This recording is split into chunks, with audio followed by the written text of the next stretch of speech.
Ladies and gentlemen, welcome to Queen's Hall. We are making every effort to ensure that your theatre experience is safe and comfortable. Please take this time to listen to the following announcements. Eating and drinking are not allowed in the auditorium, and smoking is not allowed in the building. Flash photography and any unauthorized audio or video recordings are strictly prohibited. In case of an emergency, an announcement will be made. You will immediately, but calmly, proceed to any of our 4 exits closest to you. 2 exits are located on the left and right of the lower hall. These exits will lead to the east and west emergency exits. Once through these exits, you will be required to move away from the building and assemble at the muster point at the furthest end of the south car park. The other 2 exits are located on the left and right of the upper level of the hall. Individuals exiting through the upper level will be required to move along the corridor, down the front stairwell toward the lobby area, and through the front entrance to assemble at the muster point at the furthest end of the south car park. In the event of an earthquake, if you are inside the auditorium, you are advised to duck, cover, and hold on to the seat in front of you or next to you. Please remain in your position. After the shaking has ended, the ushers will guide you to exit the building as quickly and safely as possible. If you require any assistance, please seek the attention of any of the Queen's Hall ushers. They would be more than willing to assist you. At this time, please put all cell phones on silent. Thank you.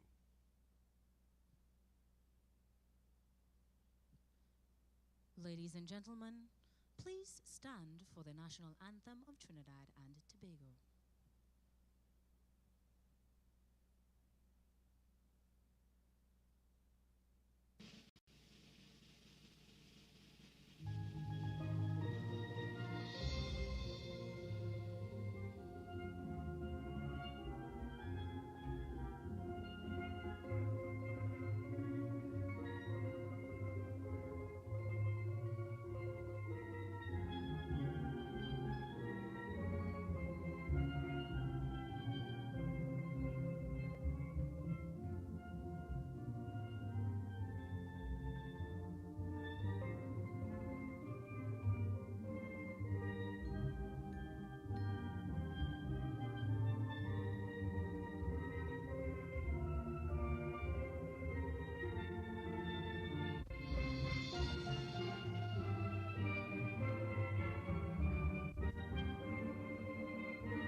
Please take your seats.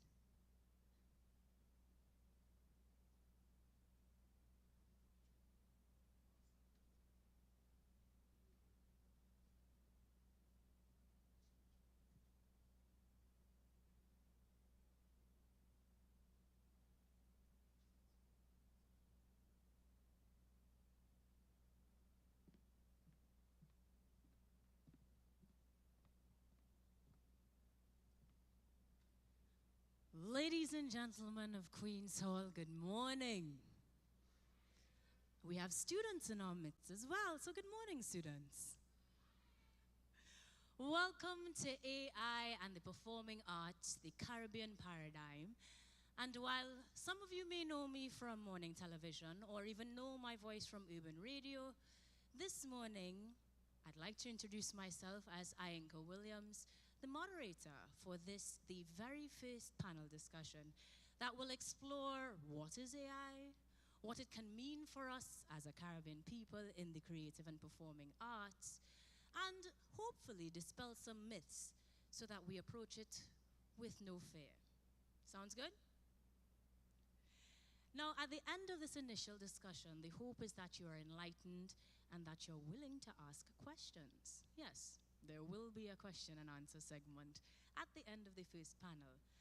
There will also be some more enlightening features, if you will. So you do want to make sure that you are here with us for the entire day.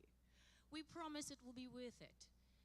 But before we can begin those discussions, before we can ask those questions and begin to use AI to our advantage, we must be warmly welcomed in this beautiful space.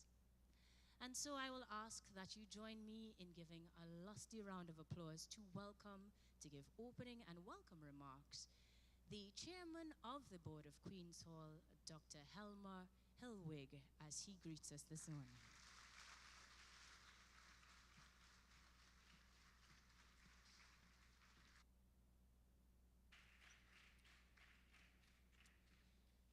Good.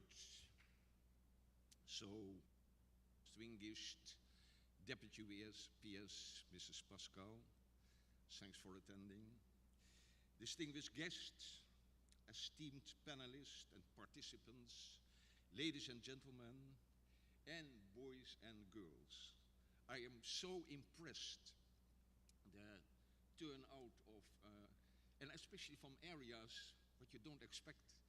Mayaro, I saw that there are people from Five Rivers, people from Marabella, the youth, and artificial intelligence that will be your future. For you, that will be common, like for me, finally, and to have a cell phone became common and indispensable in performing my life. But for you, artificial intelligence will be a real reality. So I am so impressed that we have such an excellent turnout from our youth. So very welcome.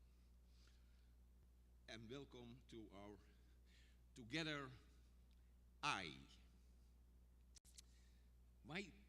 Let's now examine for a moment this the wording. Huh? Why together? We in Queen's Hall started last year with the aim of having every year around Republic Day a together event, with the aim to connect and reconnect with our customers, our producers, our performers, our backstage workers, the staff, the patrons, and the public in general. So, together should from now on be a returning item on your agenda. So, book in your new 2024 diary, which you get or buy for Christmas, put the date aside. Come here and let's celebrate together. Why AI, artificial intelligence? Because we have in Mr. Garfield George a most proactive, dynamic, and visionary general manager. He came up with the idea to have a symposium which could explore the profound impact of artificial intelligence on two significant topics: AI and the performing arts, and AI and the effects on Carnival. When he sent me the detailed proposal, I said, great, fitting initiative. Only don't you think that your projection of expected attendance is a little bit over-optimistic? And here we are now today, and some of people coming for the second part. We're sitting here with a well-filled Queen's Hall, and I am so proud that this topic was chosen by you, Mr. George, to bring us into the new realities of the digital age. And you have to keep in mind, he's a man who has his ear on the ground. He heard but via the Ministry of Energy, they were looking for some pilot projects for energy conservation. He writes a proposal, he pulls in the money for a whole review of our energy consumption, for solar power lampposts, for electric loading stations. So in the future, you come to Queensall, you go and see a show. In the meantime, you can load your car with and recharge your battery. Much more energy efficient airco system. We spent astronomical amounts over here on our airco system, and how do you call it? And we have now the possibility to make it much more energy efficient. And because just I say, even when we had COVID, you can't close down the air conditioning because air conditioning is needed for the lights and the equipment, and no mold on the curtains and no mold on your seats and whatever. So I'm so glad that we have now, with a new project, also the possibility to be not only the grand dame of the performing arts, but the grand green dame of the performing arts. He keeps his ear on the ground, and he hears via that IDB wants to spend some millions of dollars on innovative, futuristic new projects. So within a weekend, he writes a proposal to upgrade a garden theater to have also a high-definition 3D projection possibilities. And I don't know if you ever look at America Got Talent, AGT. They have at the moment in the finals 2 performers who are performing within this 3D high-definition surrounding. That means you have no props, but you see somebody in an aquarium and on a stage like here, and the fish are swimming left, right, and center, and suddenly the aquarium collapse, and then he is in a cage, and he has now is now fighting with how do you call it, with his chains, and then the whole cage collapses again, and whatever. And all is illusion, all is projection. There is absolutely no prop on stage. Now, if we can get our garden theater here next door in that same fashion, then we are again on the cutting edge of theater. So yes, Mr. George, he joined us 3 years ago. He's the right man in the right position at the right time. So thank you, Mr. George.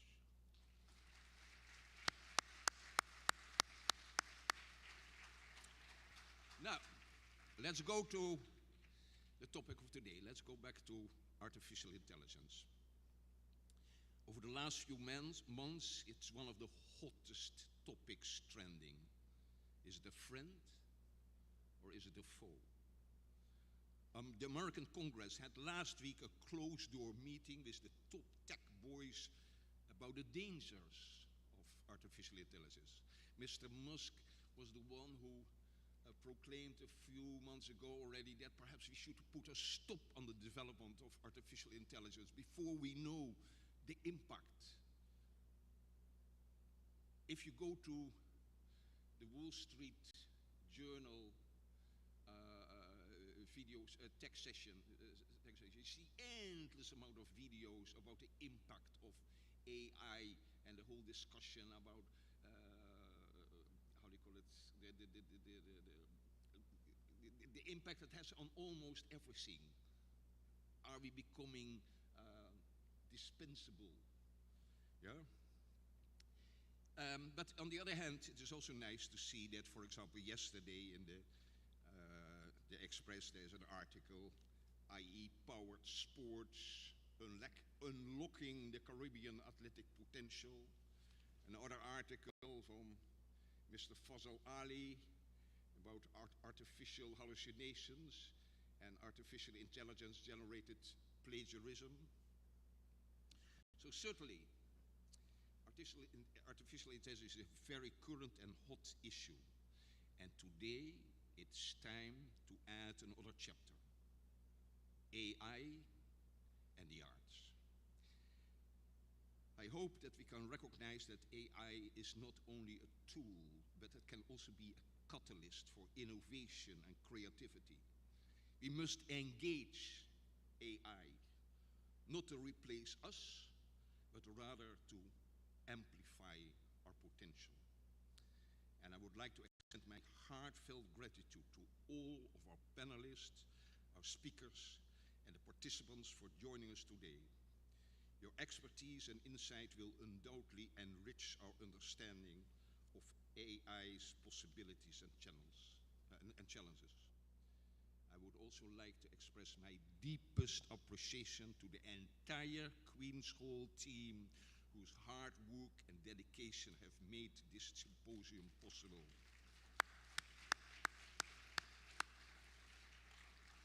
In closing, let us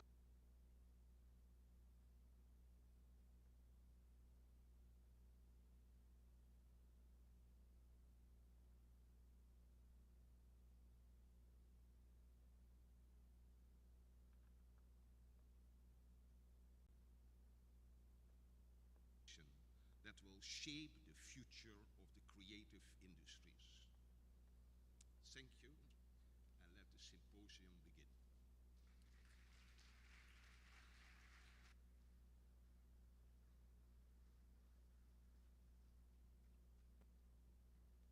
Thank you, Dr. Hilwig, who might as well have been on the panel.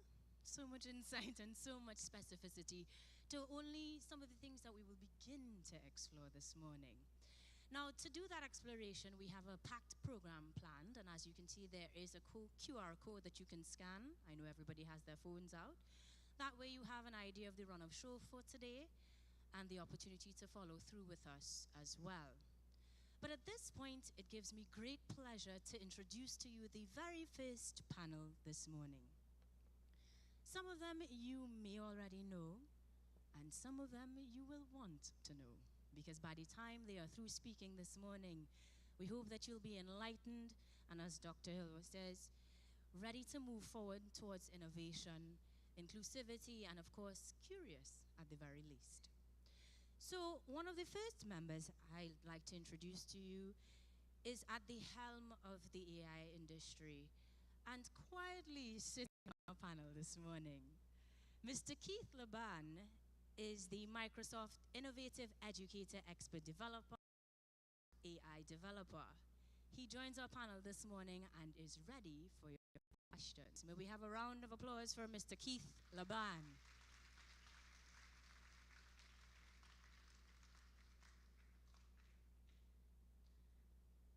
Joining Mr. Laban is the Assistant Professor of Dance at UTT, Ms. LaShawn Prescott.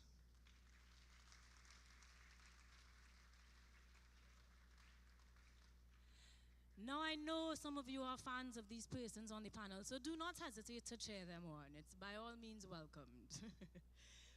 You see? Up next, we are in the presence of award-winning producer and musician Carl Beaver Henderson.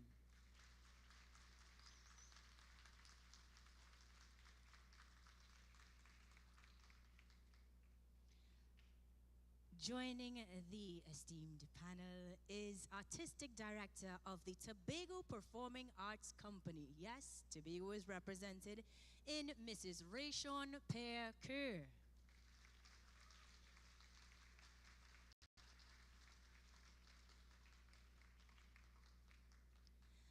And our final panelist is a name that many of you may know from the entertainment scene, but this morning he's asked me to call him Vish. Give a round of applause to System Design Engineer and CEO of Balroops, Vishnu Balroop.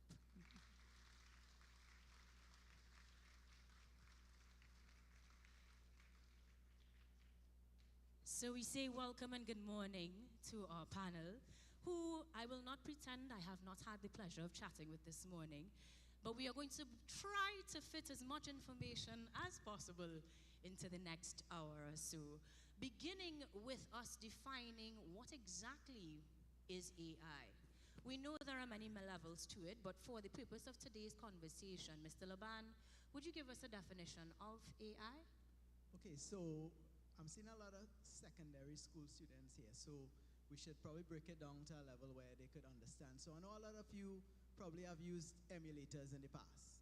You know, you would have probably used a Game Boy emulator. You know, some adults might have used a Windows emulator on a Mac. Right. All right, so these emulators allow you to run a program on another system that it cannot, or it was not made for. So you could take a Game Boy emulator and it could run it on a Windows computer instead of having a Game Boy. All right, so basically, artificial intelligence is the ability of a machine, a computer, to emulate a human. So it could emulate a human in all different forms. So you would have it emulating speech, emulating thought, emulating learning, okay, emulating problem solving. So that's basically it in a nutshell, where you could just have a computer system and it could kind of act as if it's a human. Gotcha. So in general or layman terms, that ability to act like a human is what we're looking at. But let's say if we were to look at that from the perspective of movement or choreography, LaShawn, what would AI look like in that space? So y'all are actually going to get the opportunity to see that in action today because we're going to have a performance.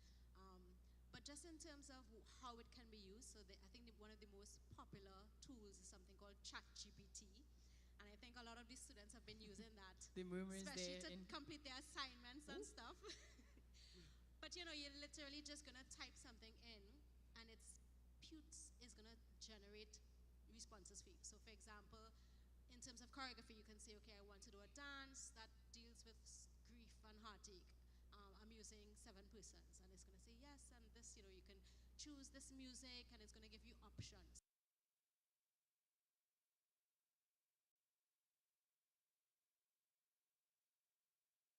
Sound and sound engineering and things of that nature, it might be much more commonplace in terms of application. Give us one common example that we as users might overlook then, that we are seeing AI put to good use. All right, good morning. We use AI in system designs, audio systems, video systems, and what we do, we will tell this computer what this human wants to hear, how they want to hear it, how loud, that tonal quality.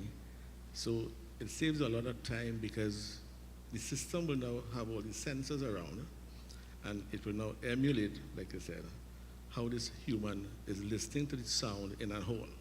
So we have Queen's Hall here right now. How you want this sound to sound to you. And we use AI for that purpose as well. So you have all these smart equalizers, analysis devices that will create that sound to make it pleasing to your ear, how loud you want it, and comfortable. Sounds good. That's one of the reasons. The pun was AI. intended. Yes. Mr. Henderson, adding to that on the topic of sound, production and music is an easy sell for AI, but how do you use it specifically? Actually, on my side of the business, I think it's the most used right now, but very quietly behind the scenes. No, I always profess that because of my age, I'm an analog child in a digital world. Mm-hmm. So, right, from the analog days, basically from concept in the mind to the final product that the listener hears is a process. And basically in the old days, several people have to take you to that journey from concept to delivery. Right. AI is now the journey. So for instance, just to give you a basic example, if someone comes to record with me in the studio and I want a particular sound from their voice, sometimes you might want a specialist engineer, or you have an assistant do something for you, or several assistants. Now, AI does everything, points me in the right direction. So for instance, somebody wants to come in to record and they want to sound like Drake or Michael Jackson. I can now use AI, go into a recording from the original artist, analyze all their components of what their voice is, and apply it to this new vocalist who's in the studio with me. Now, Carl, what you're describing is the nightmare that everybody feels where we're not going to have the real artists do the performances anymore and we're going straight to AI. No, it's not copying the tone. The elements, well, for those who are technically inclined, the EQ curve, the compressors, what makes the voice sound like, not necessarily the same tone. But you can also do that also. I know you can. That which gets into copyright infringement and legal issues down the road. The complexities therein. Rishon, I see you emphatically shaking your head there because I'm sure that's something that's top of mind when creating those immersive storytelling experiences. But we still want the good. We still want to be in the positives. So how can we inculcate AI or how do we currently inculcate AI in your creative process? Good morning, everyone. I'm starting from what is currently happening. AI is already servicing both the foundational and technical aspects of the theatrical and dramatic arts. When I talk about foundational, I'm talking about scripts. The spoken word artist no longer has to go to the ocean for inspiration and take 6 weeks to write a spoken word poetry. AI can generate it in less than a minute. Same can be done with 1-act short plays, 2-act plays. When we're talking about AI servicing the technical end of the theater, AI is using voice commands based on the script to generate the kinds of lighting and sound and moods that are created in the theater. And that is hyper-technical theater, and otherwise to recreate and elevate the audience's experience. There are other examples of the way in which AI is serving the theatrical and dramatic arts, but those are the two that stands out as of now the most. Right. Because as we know from experience and the knowledge that we have of the industry, there are different levels to this. But for the purpose of the discussion this morning, we will be talking about simple applications. Because, as I said, the grand fair, the biggest myth perhaps surrounding AI is that it's going to replace us as humans. Now, arguably, we talk about the spirit of particularly carnival and the passion of creativity, which machines technically cannot replicate. So, arguably, we have seen positive additions through AI. What are some of the misuses, though, that we can explore? Because, as we know, if you don't know enough, you're going to do it wrong. You have explored AI already. What are some of the biggest challenges or pitfalls, misuse, if you will, Dr. Laban, Mr. Laban? Two main areas: copyright infringement and bias. So Bias. AI system is trained on data. So for example, the latest open source data set that was created is from a machine learning model called Falcon. Right, so it was taught on a system of 180 billion parameters. Okay, so basically these, for example, ChatGPT, GPT 3.5, the one that most people use. Right. All right, they trained it using all the data from the internet, which is scraped and collected, probably from social media, and bought some from Meta and whatever it is. And they scraped the internet, they took this data, they put in all the books they could find and all that, and they created these things called data sets. All right, now, so these data sets are what you use to train the various models. So the main advancement in AI that we are all benefiting from right now is the area of large language models and diffusion models. And in layman's, that is? That's, like, for example, in ChatGPT, type something, and it'll come up with something for you, some more text. So they're learning. Yes. Or you could say that you want an image of a man by the beach with a hat, a red hat, and it will generate that using a diffusion model. Right. So with respect to the bias, so you could imagine this data is being trained, these data sets are being trained from data that you collect. Right. So suppose you have biased data going in, then you'll have biased data in ChatGPT and all that. Okay, so if in case they train it with a certain slant, a particular ethical slant, or particular, whatever it might be, political slant or whatever, it will answer to suit. Garbage in, garbage out. Yes, it will do whatever it takes in that direction. And also with respect to copyright infringement, for example, there's the case recently. You all could go on YouTube and look it up. We have this artist called Ghostwriter. Right, Ghostwriter have a lot of nice songs, Ghostwriter. Nobody really knows who is Ghostwriter, but Ghostwriter released a latest Drake song. All right, so if in case you go on and type Ghostwriter and Drake, you'll hear a very, very nice song.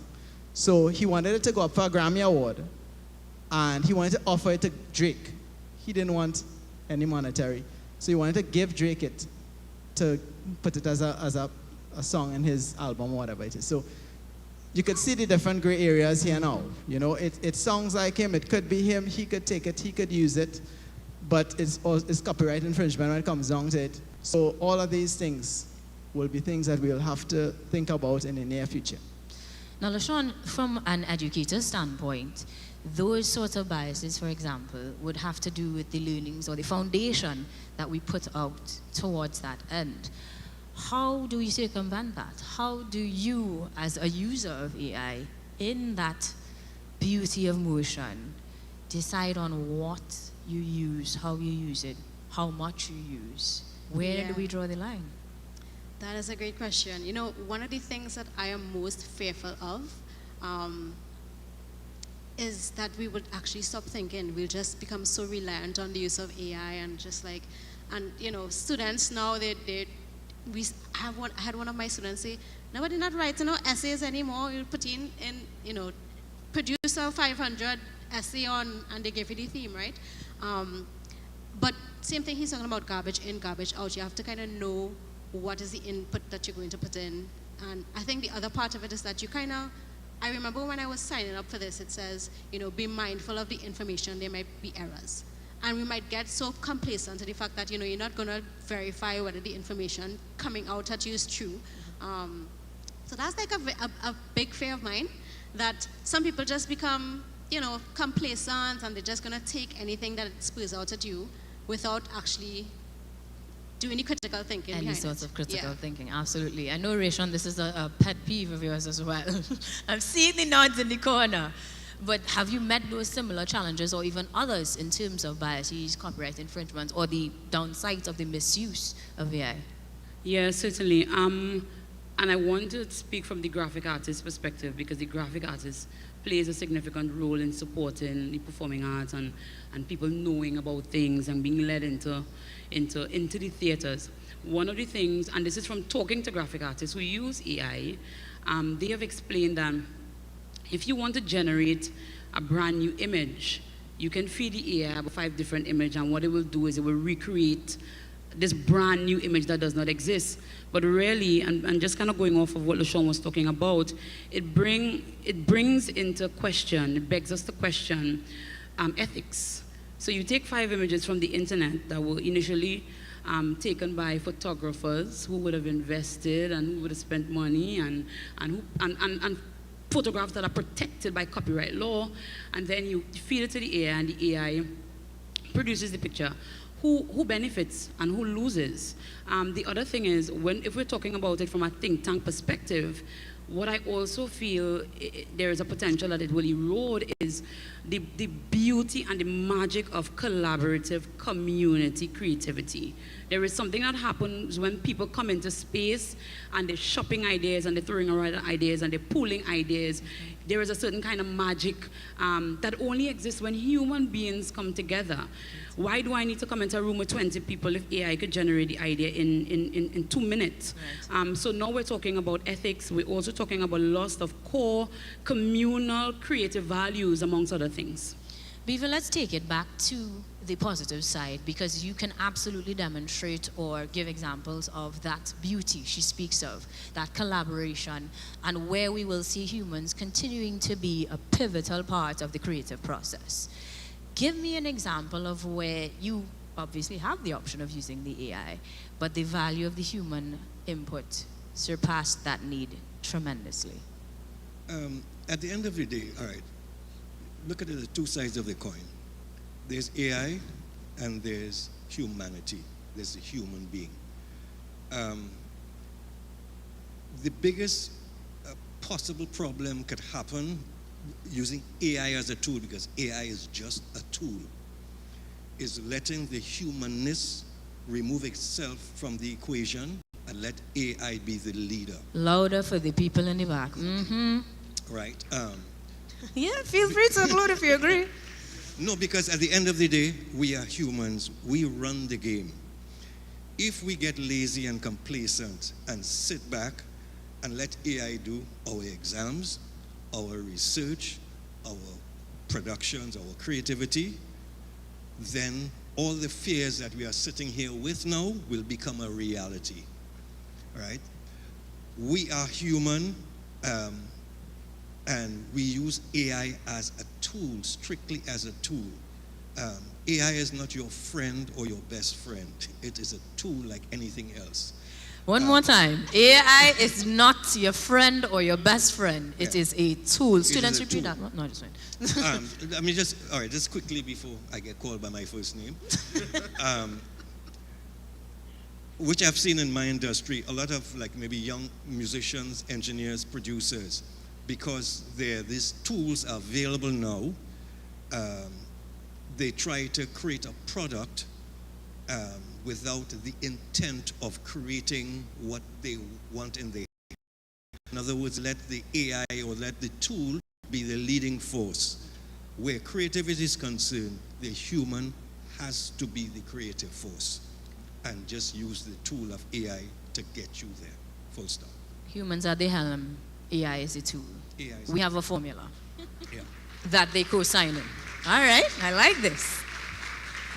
Now, and that's important because as much as we're having this conversation, you will be a part of it as we will have a question and answer segment. But I want to extract as much information as I can from my panel. And when we were not on stage, we were talking about, yes, the need to make sure that that human element stays in place, but also for a foundation of knowledge. So, Mr. Balroob, I'm going to come to you on the matter of education because we have seen how easy it is to use the GPT chat programs. We put in some information, it spits out stuff. There's no real need for any large technical training, it seems. What are we missing, apart from that human part, to effectively use AI as a tool, specifically in the creative industry? Hearing the other presenters just now, some words started to fly through my head. Things like perfect, warmth, human, live, and where is AI in the picture? Because speaking in the capacity as an engineer, doing a live event at Stadium, Savannah, Queens, or whatever it is, yes, you have AI that can help. But what happens, let's just say that if this computer fails at the stadium for Carnival Saturday. Riots. So it comes back to, we talked about that earlier on, the education part of it. And I am a person, I kind of stick to not being old like Beaver, right? But Wow.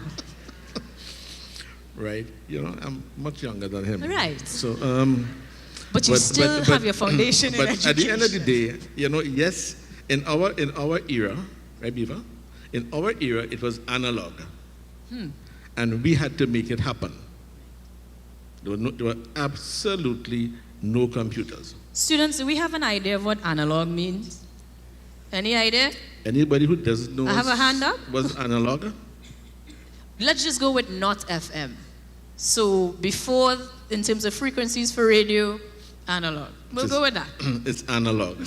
And we had to make it happen with all analog equipment from a live venue. There was no computer, there was no studio, and artists couldn't go into a studio and record stuff and come back live and play it over. Right. So at the end of the day, we have to find a balance. And this balance I'm concerned about. AI is supposed to lend support to what you want to do. Right. But speaking from the live industry, how much AI can be used? So yes, I will tell you that we have equipment placed in the Savannah or Skinner Park to ensure that the sound is perfect. So at every corner in Skinner Park, you will sit down, stand up, and hear proper sound. What if this computer fails on you?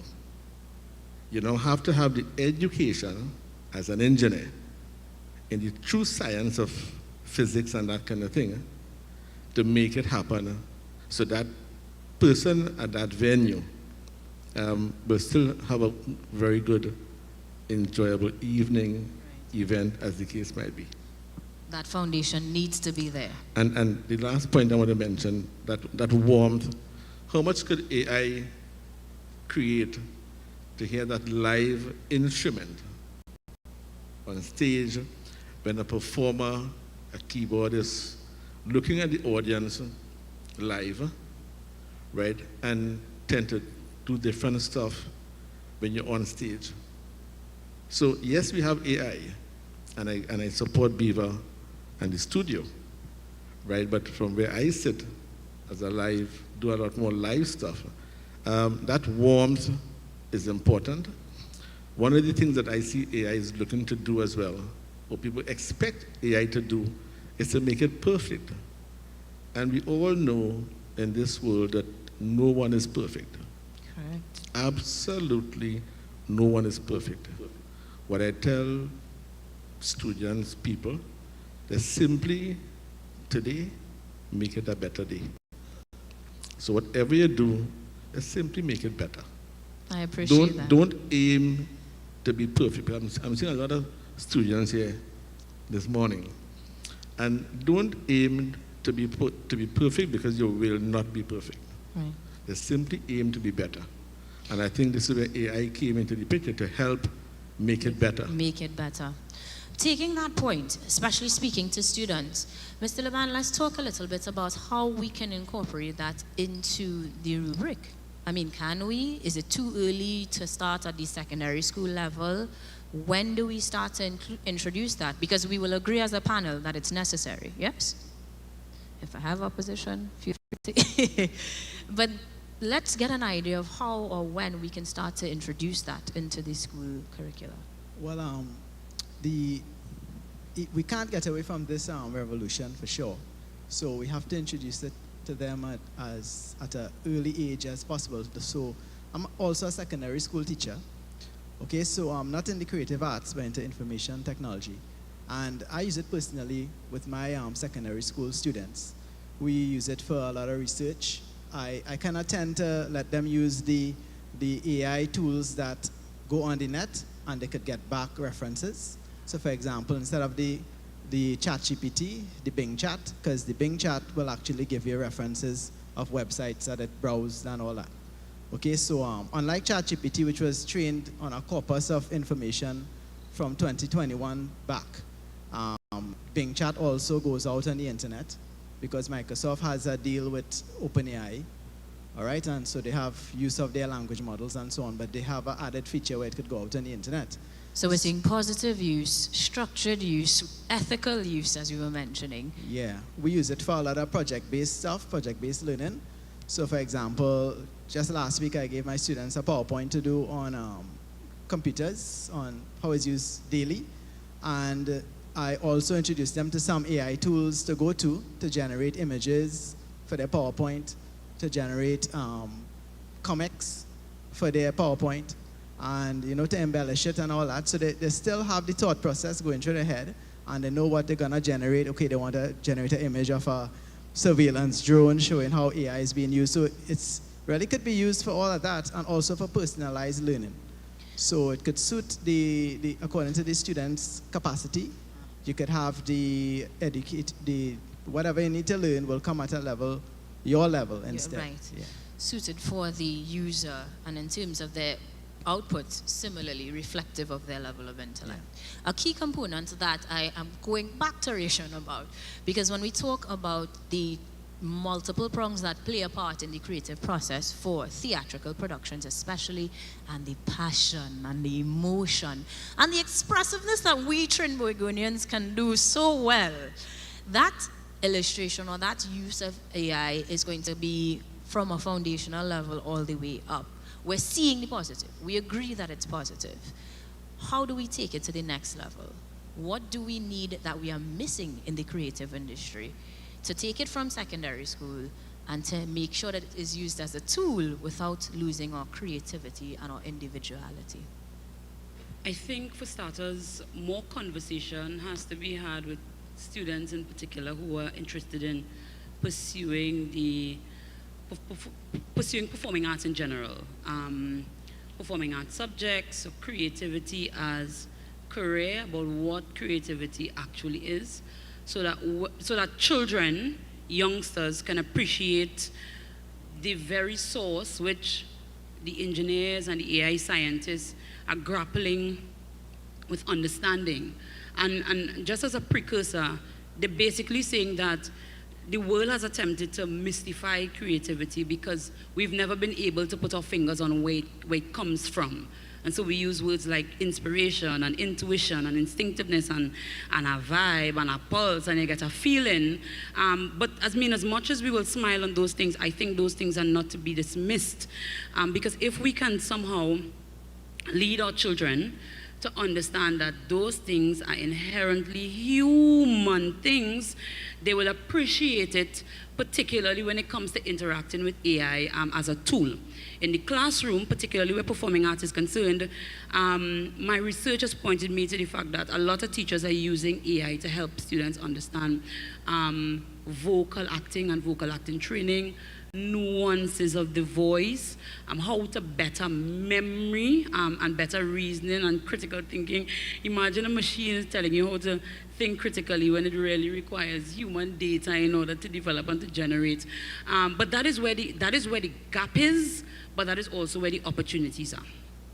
And when we talk about gaps and opportunities, we must also talk about monetizing, only because you develop KPIs, ROIs, and things of that sort from that end. We always hear the refrain that we don't have the budget, that it's expensive, that we can't afford to do it.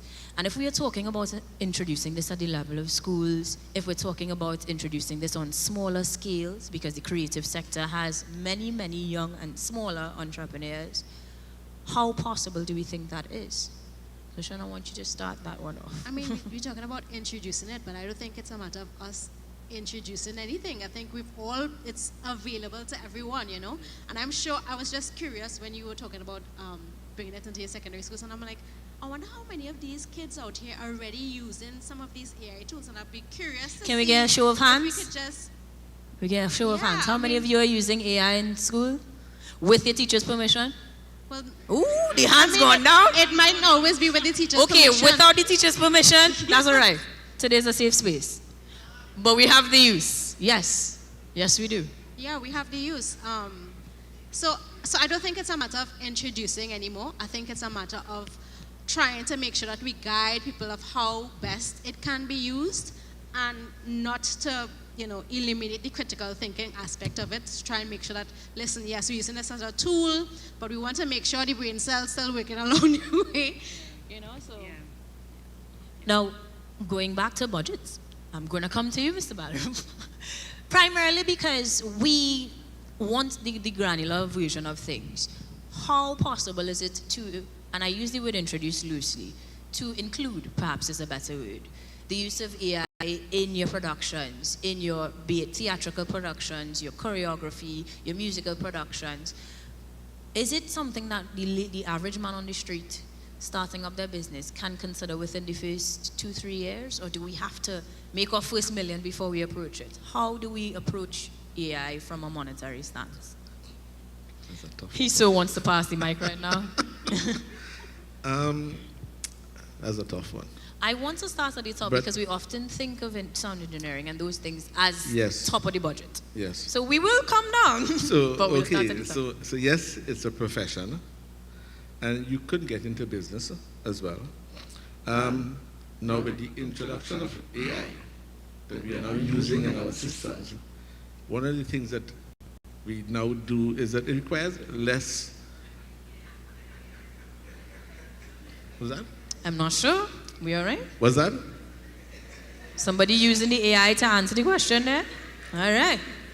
Yeah, one of the things that we do is that with AI now, you would see a lot less personnel. For example, you would be doing, let's say that you're going to do a function or an event or a concert, whatever it is, you don't have these automated cameras. You plug in information, and where you had 5 cameramen, you now have 2.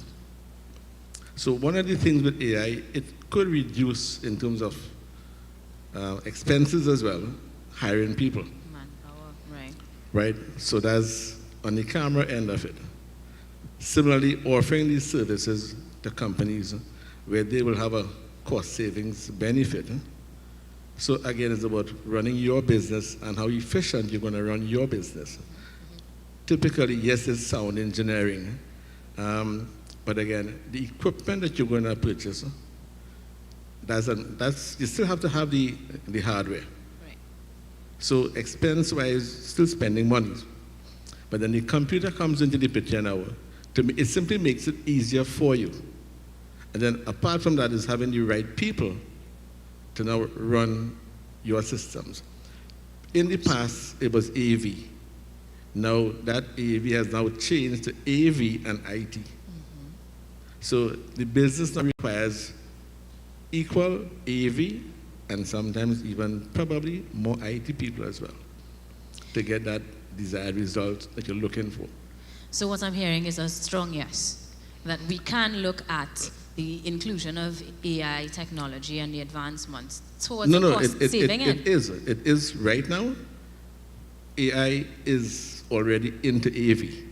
And saving so it's us. now, when you talk about AV, there's nothing like, before there's a... That's what was happening. Before there's a PA system, right, before there's a PA system, now there's nothing like a PA system anymore. Right. It's now what we call an AV system, and then that AV system has now moved from AV systems to AV and IT as well. Understood. So that's the development that we have. Now, lending itself to the idea of, yes, that inclusion will save us costs, it will save us manpower. Saving money is always good for everybody's business. But then when we look at the spend and the output and the support we need from governance, we're going to skim this one a little bit because we have touched on the matter of copyright infringements and the complications therein. But consultation, as Rishon is not too pleased about, is something that we are not good at. Sometimes it's done in a very superficial manner. Sometimes it's done in a very short space of time, not completely explored thoroughly. So I'd like you to, if you can, as precisely as possible, give an area or a perspective of focus that must be included when we look at the inclusion in our business modules, in the creative sector specifically. Having used it already every day, as you see. He's like, me? Oh no, I didn't say that. What do you think, or how do you think we should approach that from business perspective? Correct, with particular attention in terms of that copyright and the legalities and the support we need therein? All right. Complex. From my space, let's go back to the root of it.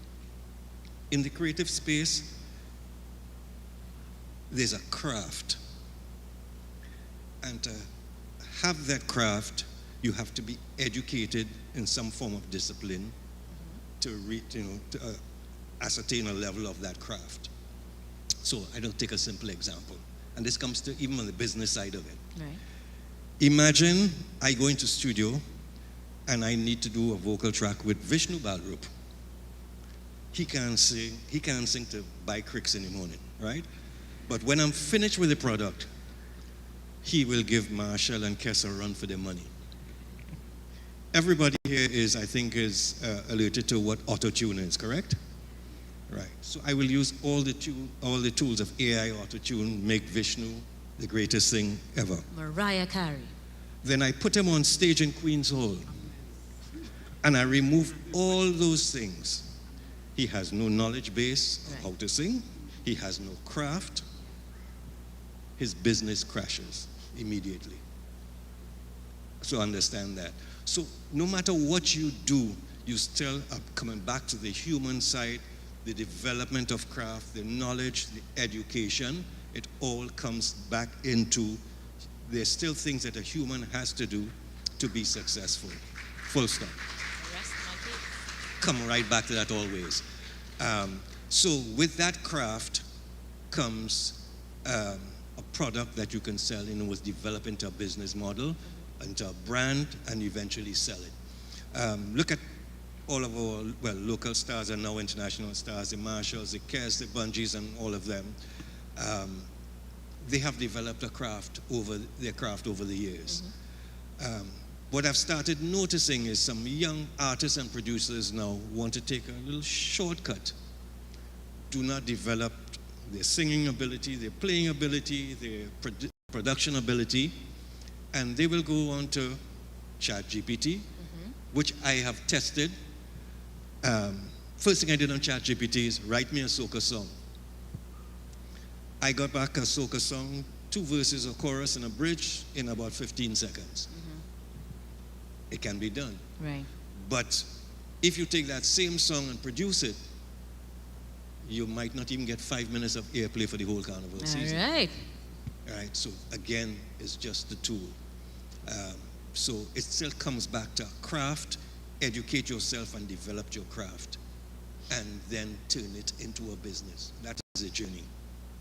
I rest my case. No further questions, Your Honor. At least not on that. But I do have to touch on the ritual part of our culture and our carnival specifically. Yes, the next panel will more thoroughly explore specifically the carnival culture. But when we talk about any sort of creativity, as you talk about the things that are intrinsically in us, a lot of it has to do with what we have in our heritage, what we've learned from our ancestors, what we've learned through generations and generations, passing that down. So how does AI facilitate our rituals through your experiences? Mr. Laban is thinking it through slowly but surely, because I imagine there are a bevy of examples. Locally, we don't really have many examples of using AI for culture. Besides probably just going to ChatGPT and trying to type something up and get something back, like a song or whatever it is. Now, many of it comes back down to the training models. So these data sets and training models were trained on data primarily. Not a lot of data came from here. Okay, so a lot of our stuff also in national archives and all that. It's readily available in it. Okay, so for example, I went to one of the image generation and I tried to generate a tribe costume. Right? So that could be done. It didn't quite look like a tribe costume, right? Okay, but it's only because the data set wasn't right. Right. So, but when we started to incorporate private companies or the government into it, where we could take our archival information, okay, get that into our own data sets for ourselves, train our own data sets. So Tribe, for example, could take all the past costume designs and all that, feed it into a data set, and then generate stuff that is tribe-ish, that would have probably come out in the minds of the tribe designers. Right. Or you could train a data set with all Marshall songs, all his music and all that, and you could generate something just like what Ghostwriter did, that sound like Marshall, a new song with different accompaniment. You could say, okay, make this one faster, add a heavier beat on this and so forth, and it will sound like him too. But we can't do that right now. It wouldn't really come out, quite good because of our data sets. Right, so there's that opportunity. Yes, so we need to train our own data sets if in case we need to get into that AI really helping us out with respect to culture. Culture. Rishon is holding the mic tightly. I know you're going to add to that. So I want to take up where Laban left off, to share my reservations about training data sets, especially when it comes to ritual and religious practices. One of the things I've recognized that AI has done in terms of religion and anthropology is tell us what are the threads that connect one belief to each other. So they can tell you what connects Christianity to Afro-spiritual realism, Afro-spiritual religion, how is Yoruba connected to the Muslim religion, why people believe what they believe. But AI has not truly been able to differentiate ritual practice. And I'm taking on from what Beaver shared, There is a point where the machine stops and the human begins.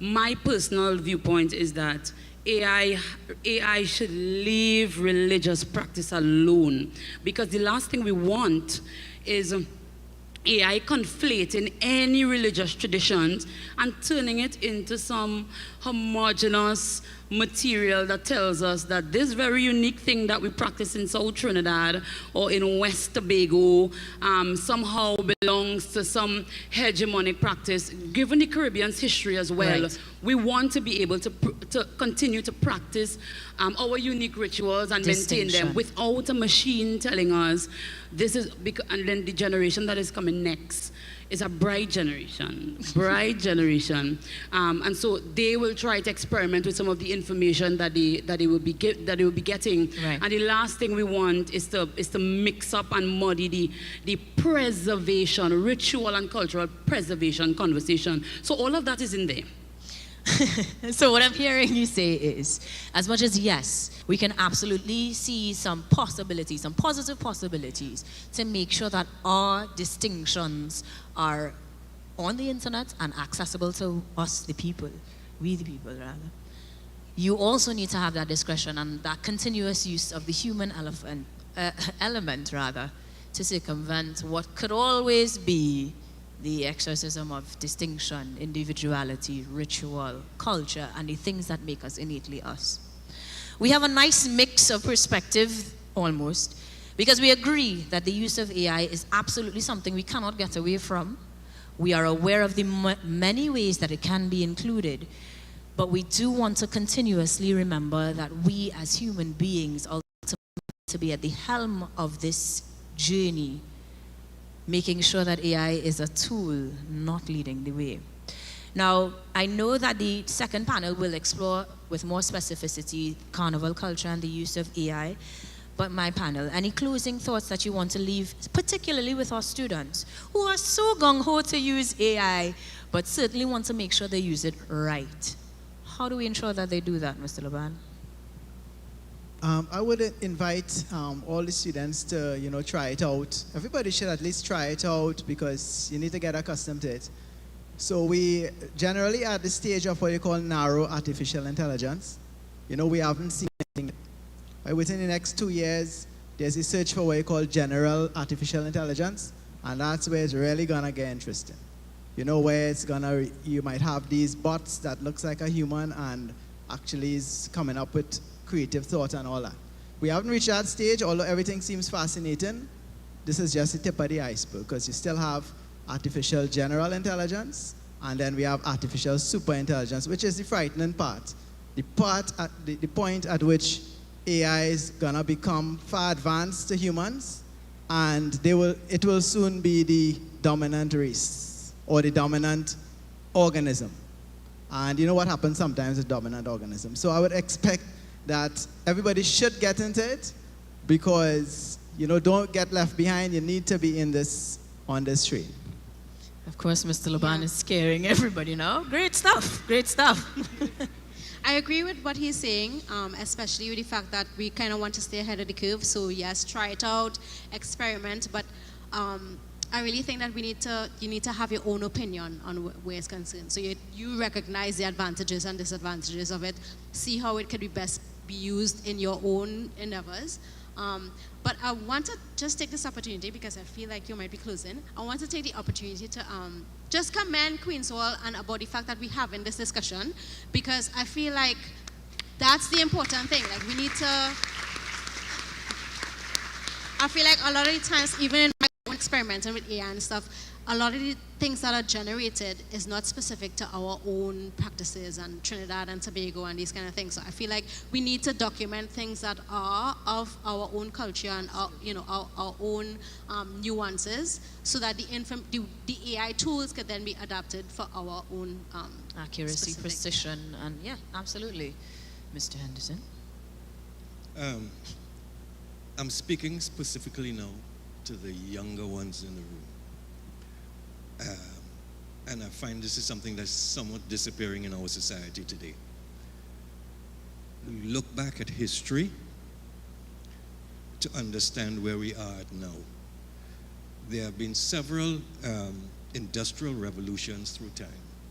And just give you a quick example. Coal, when coal first arrived, when oil and gas arrived, then machinery arrived, and then, well, IT technology. We are now in the new industrial revolution.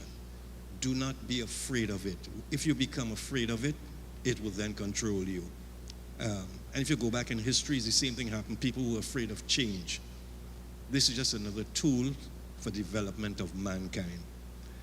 Do not get lazy with it. Do not get complacent. Go head on into it. If you take too long to get into it, there are people will pass you like a flying bus and making millions of dollars more than you, further advanced than you. So don't be afraid of it. Embrace it, but understand exactly what you're doing and educate yourself on it, and you'll be quite successful. Perfection. When I think about technology, I also think about the fact that the exploration of the relationship between art and technology is not a new thing. As a matter of fact, it precedes machine learning and artificial intelligence. I can say without fear of contradiction, I do not know a greater storyteller, greater storytelling technology than the performer.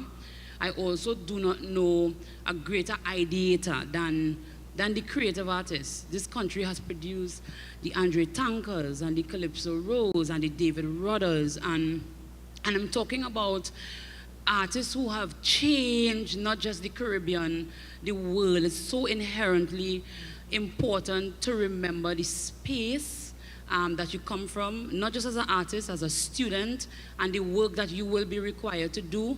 So in interacting with AI, it's more than just thinking about what you can do for AI, but how AI can help you and being able to close the knowledge gap.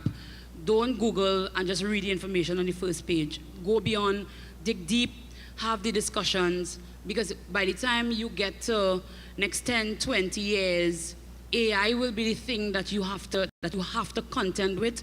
So it's extremely important to prepare yourselves for it. Beautiful. And Mr. Ballerup. AI is real. That's the most important. It's real.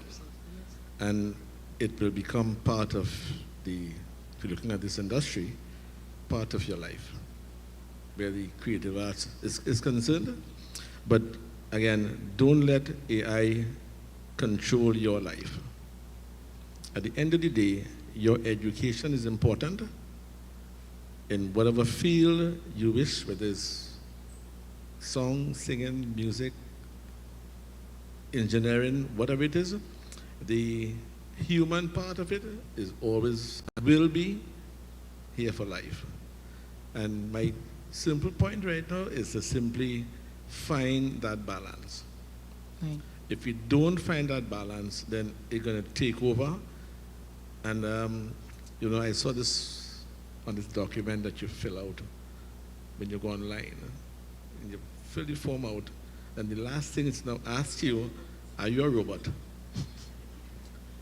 You're going to fill out a form on a computer, and the computer is now asking you, are you a robot? And you have to click, otherwise, too bad. So again, find that balance, continue whatever profession you want to get into, and like I said, AI is real. All right. Now, we are also broadcasting live on Freedom Radio, so as much as the students are in the hall with us, we also will be talking to persons at home, on work, wherever they are, making sure that they have an understanding, at least from a Caribbean perspective, of the inclusion of AI in the creative and performing arts. That being said, we will be beginning, or can we actually begin our Q&A segment already? I feel like we do have more time than we need. Oh, they say yes. They're excited. You know what? Let's do just that. Because we have talked about the human element. We've unequivocally stated that this is absolutely necessary, and it is how we will preserve the necessity of humans in the creative industry. We have spoken about making sure that we preserve our historic and ritualistic part of things. Arguably a few ways that that should and shouldn't be done.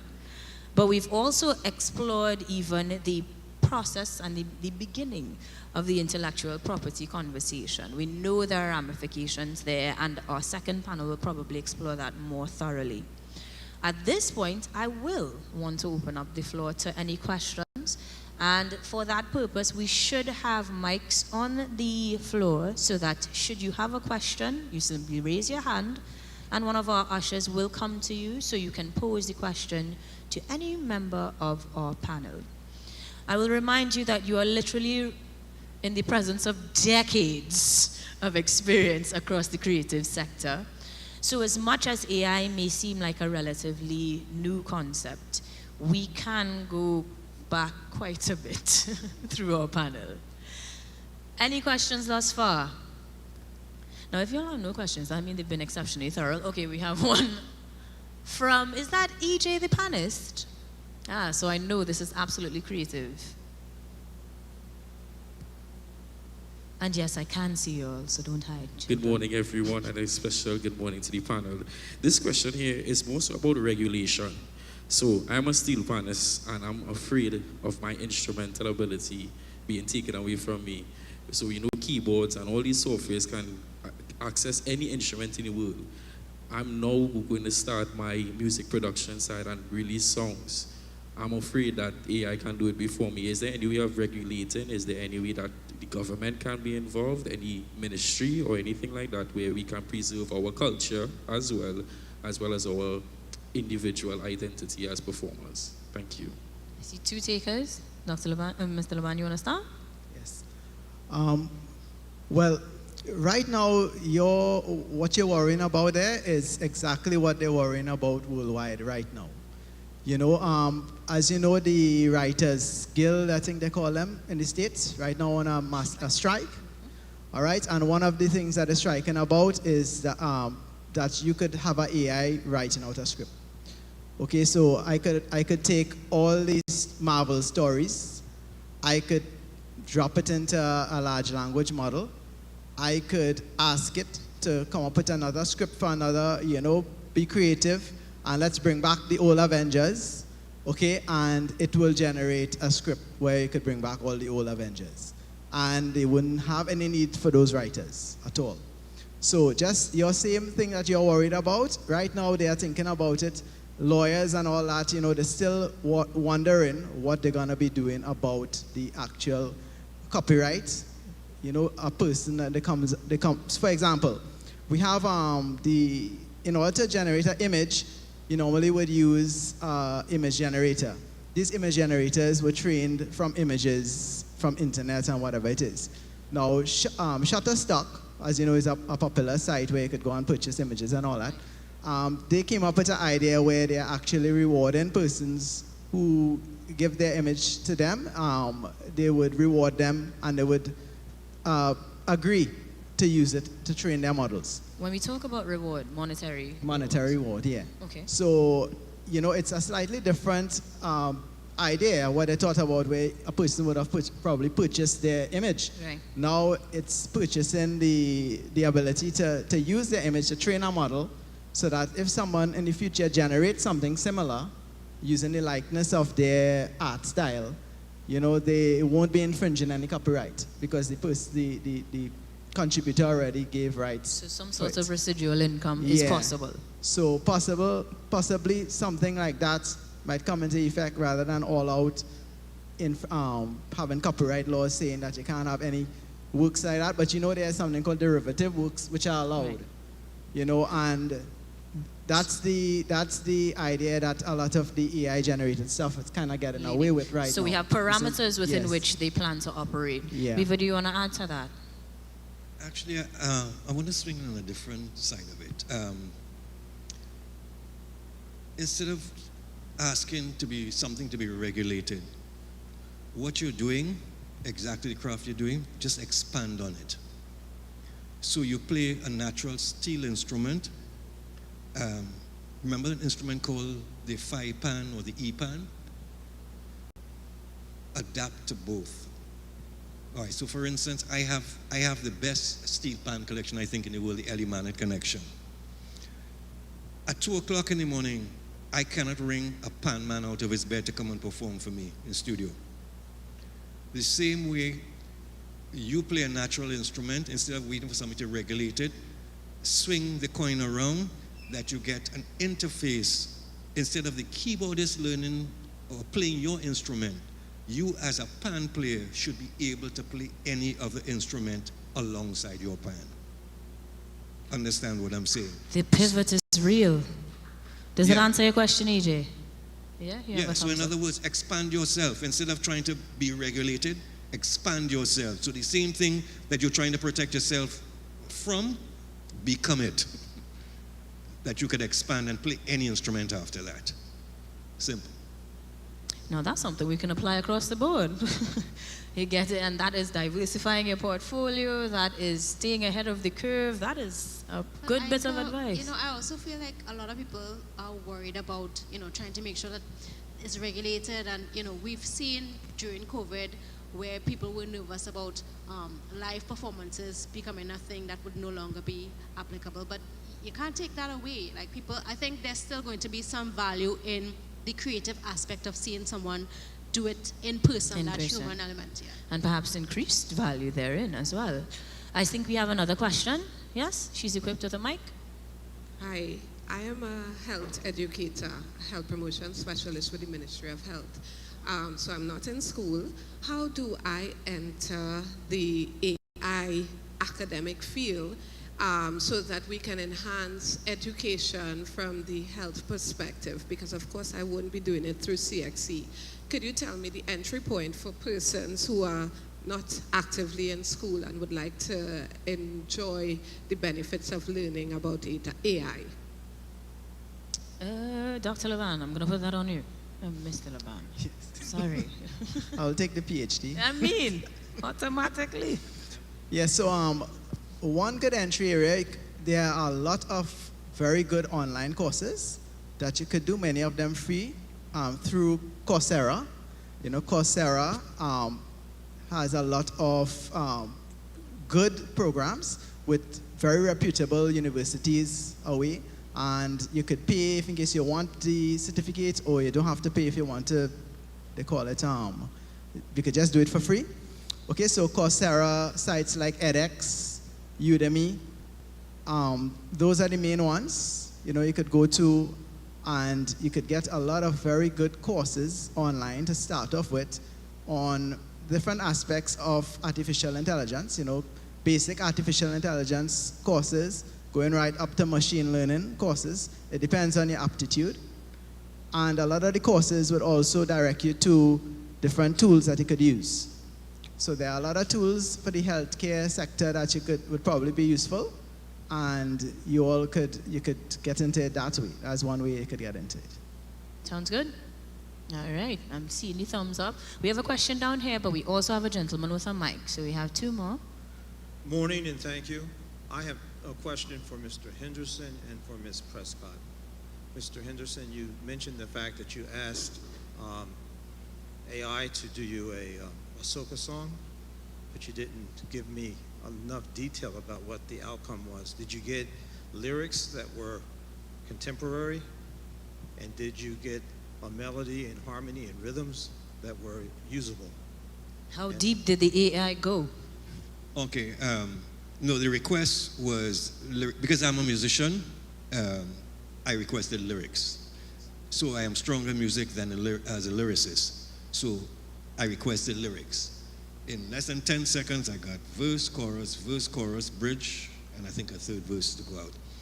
The lyrics were somewhat, in other words, I didn't request any particular style. I didn't request a kes or a march. I just asked a soca song. The lyrics were kind of, I woke up this morning, the sun was rising, and I put on my costume, and not even a one-hit wonder. yeah, and I went into the band and I was jumping up, you know, that kind of, It was the background music to the commercial that has talking over it. It was like an ad to any Caribbean island to come to my carnival, that kind of situation. But in other words, you can get whatever you want. Now, there are other platforms which I know of, which again doesn't interest me, where I can go and look for melodies, I can go and look for harmonies, I can look for chord progressions. But I tend not to use that. No, if I'm looking for creative inspiration, I use other tools. For instance, what I use is, like, for instance, there are loop-based platforms, actually, where people actually played loops or program loops.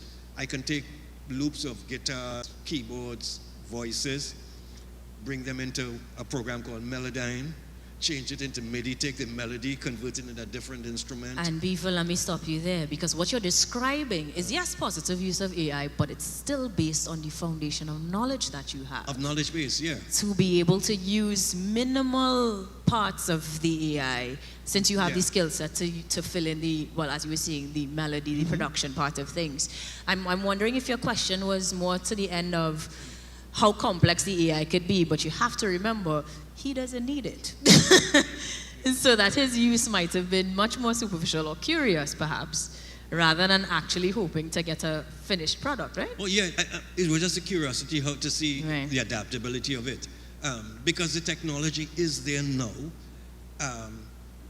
I could sing something, for instance, I could just dum-da-dum-da-dum-dum-da-dum-da-dum. I record that into my phone. I could send it straight to my workstation. I could convert that into a bass line, into a drum pattern, into anything I want. You know, it is just wide open right now. But you have to have some foundation of knowledge, of creativity, to of be craft able to use it to develop. effectively. Other than that, all you're doing is just building puzzles with odd pieces together and say it's a song, you know, which has no emotion in it. Thank you. My question for Ms. Prescott was how much of a human element in your choreography are you able to get from AI? Oh, that's interesting.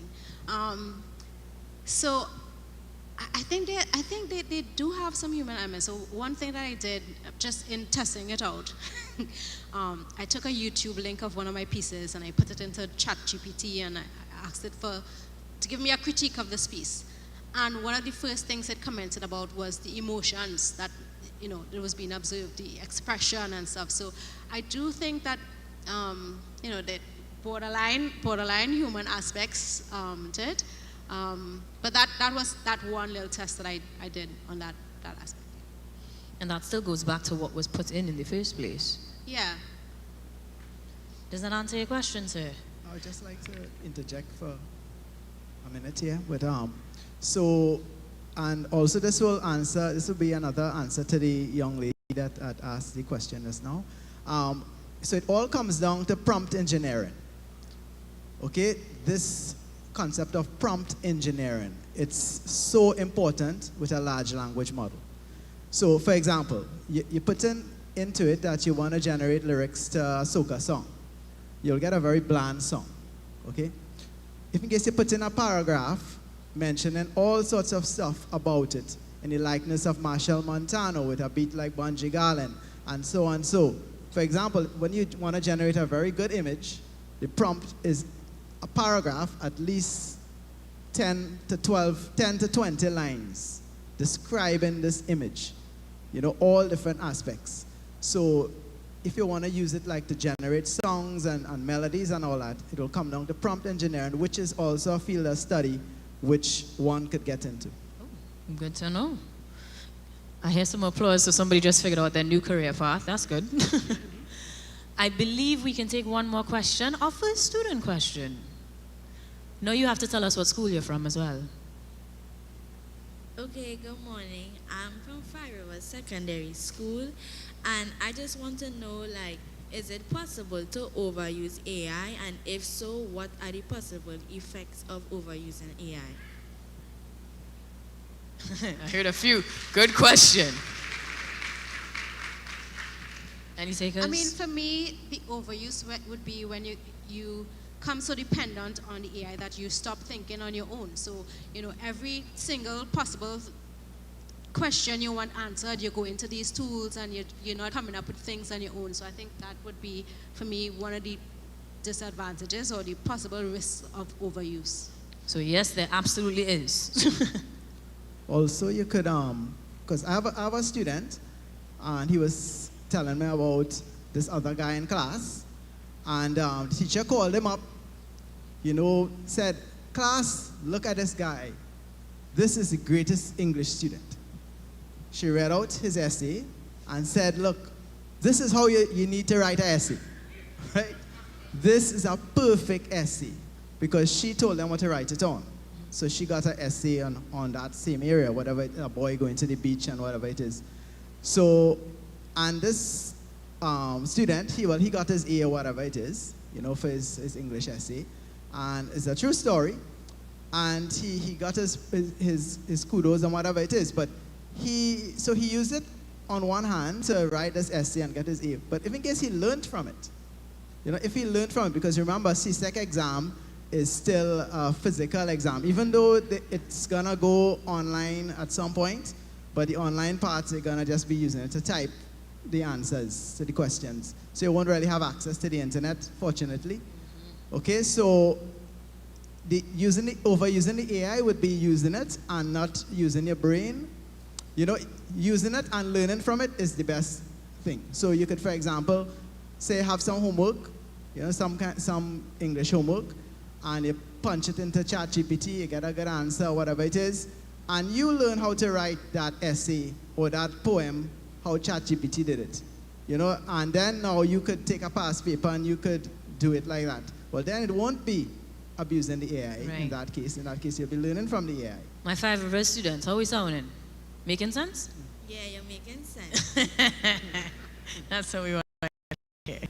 Any other questions?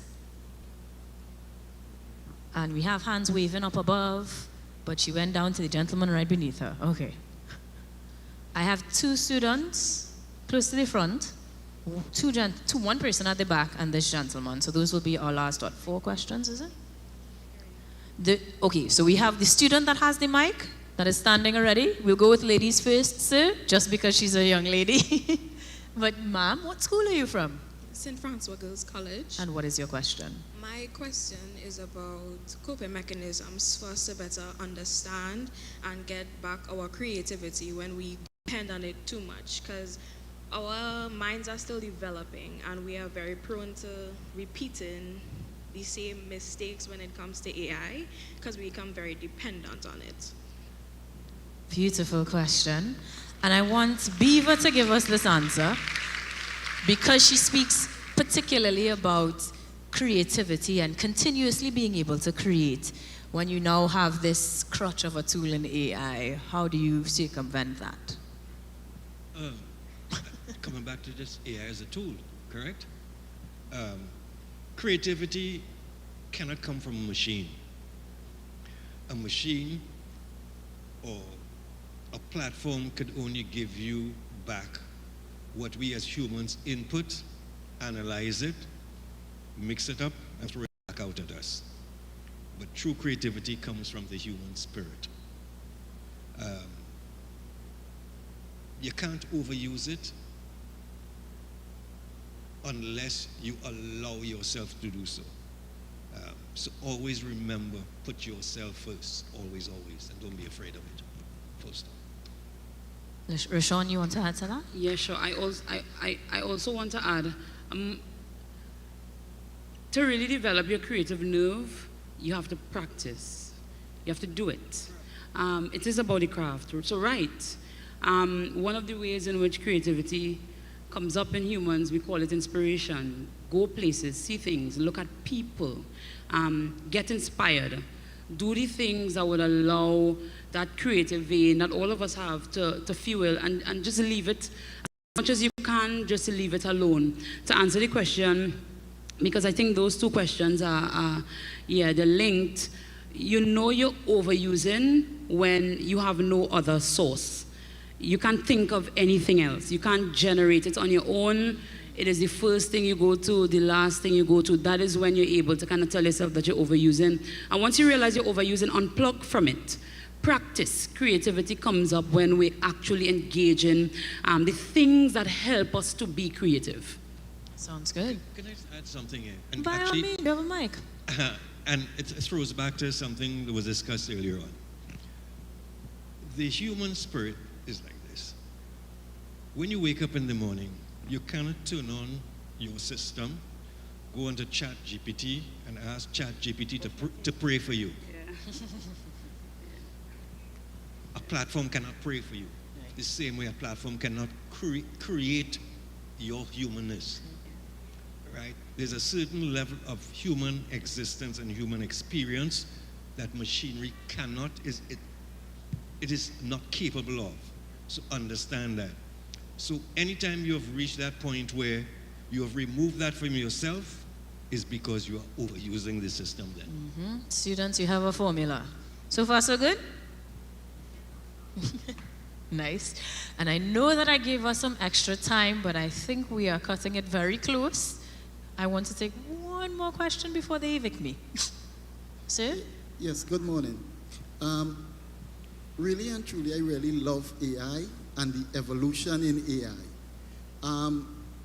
So we have the chat GPT or whatsoever, and we have generative AI. We have things like machine learning, machines writing codes, and the programming is such that, in my view, it's like mimicking how humans think, an attempt to mimic human thinking. And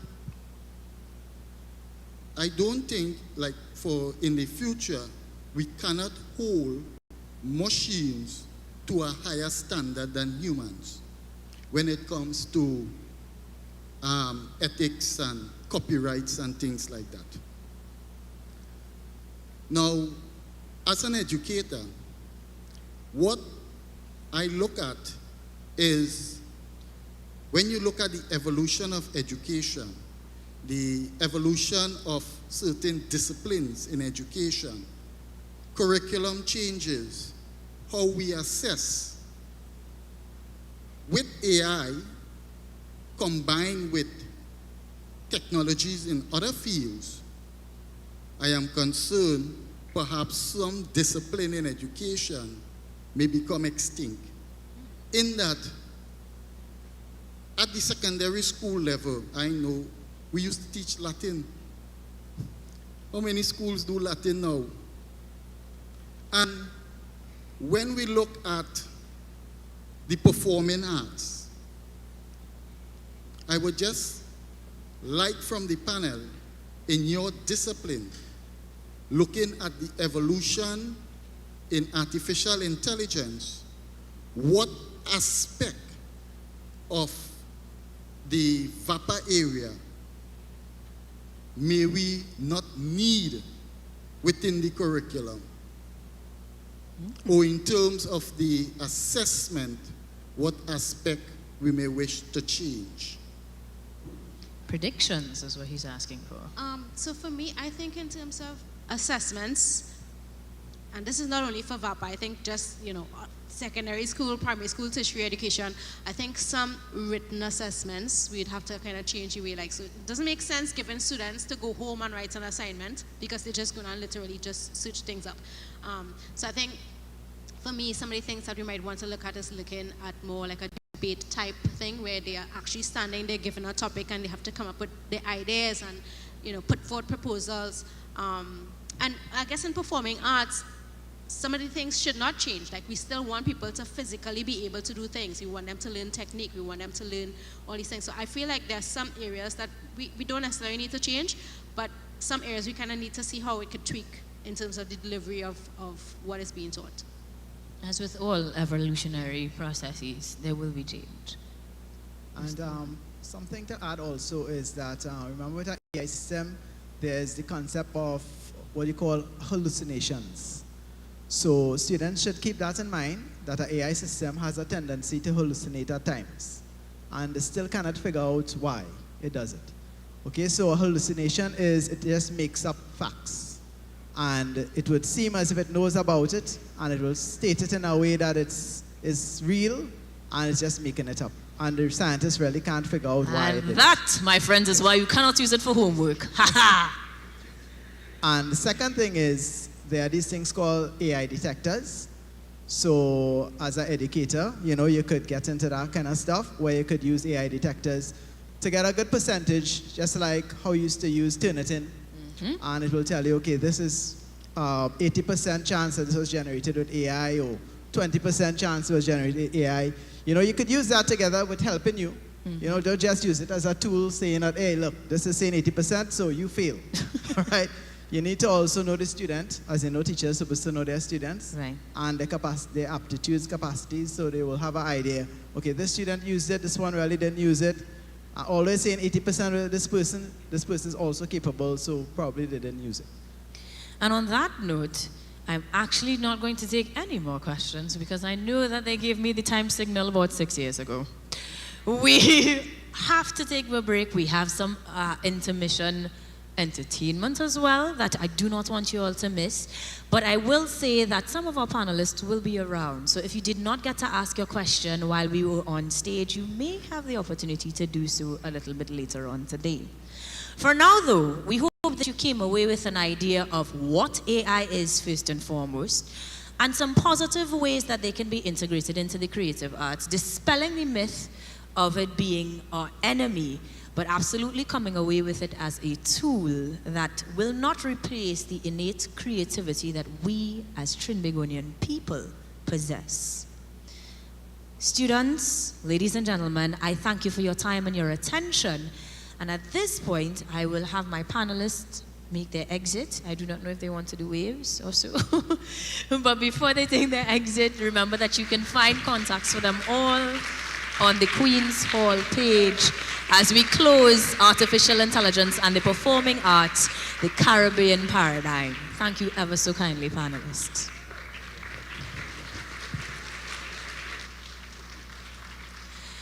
Again, reminding you all that you will have the opportunities to speak to some of them at the very least.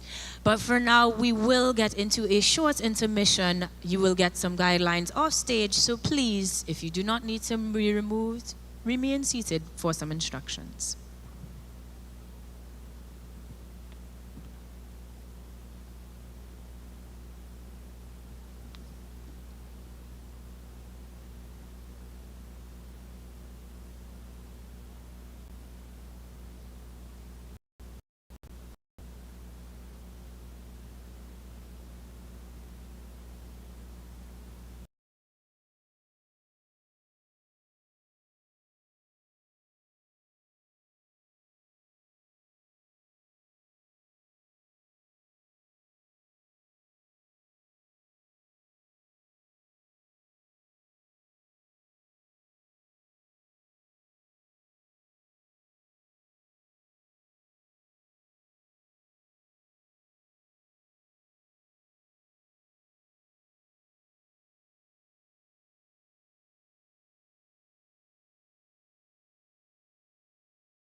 Ladies and gentlemen, you have just witnessed the incorporation of AI into dance. And on that note, you will now have a 20-minute intermission. Feel free to exit the hall.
Good afternoon, ladies and gentlemen.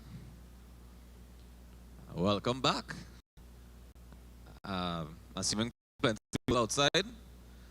But we're getting started because we have a limited time here today at Queen's Hall and we want to make the most of our time.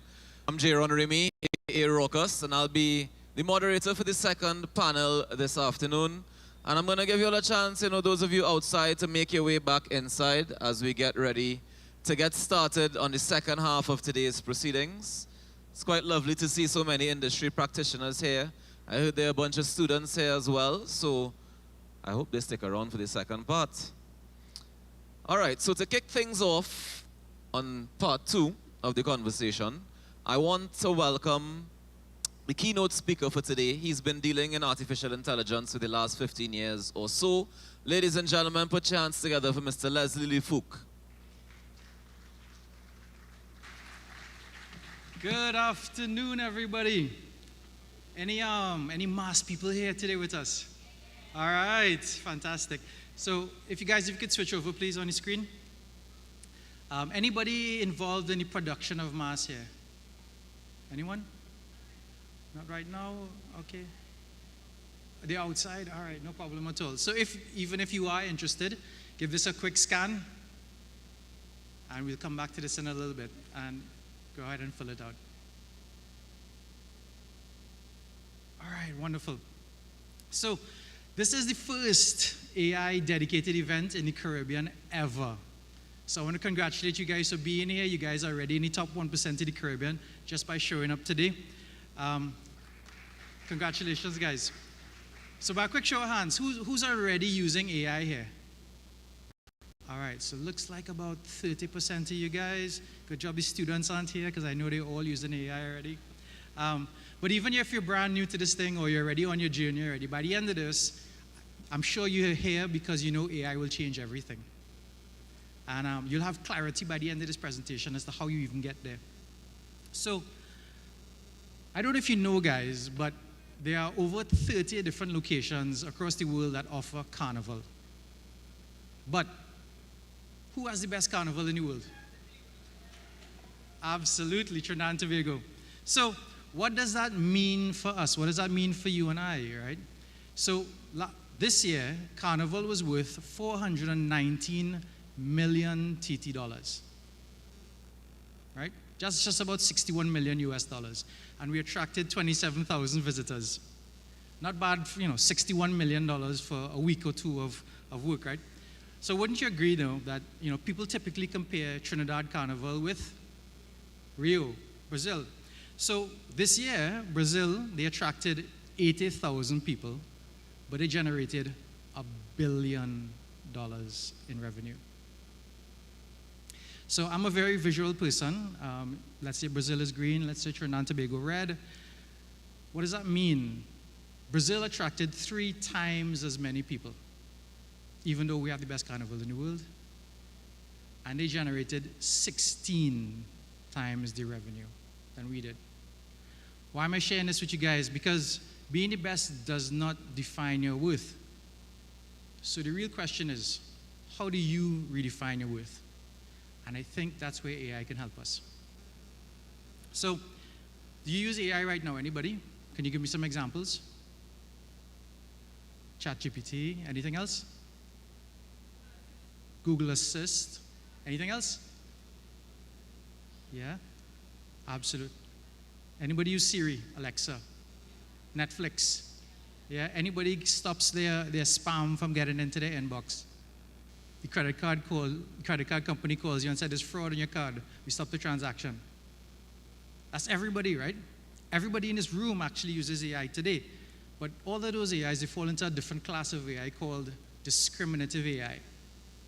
Now, there's a rise of a new technology called generative AI, and the most popular one you all know is ChatGPT, absolutely. But ChatGPT is just one application of a whole suite of things. So ChatGPT, for example, just does text, but there's images, there's videos, there's graphic. You've heard there's music, there's speech, there's a whole host of platforms. And every week, there are over 200 new applications launched every single week. but the whole world is only talking about ChatGPT.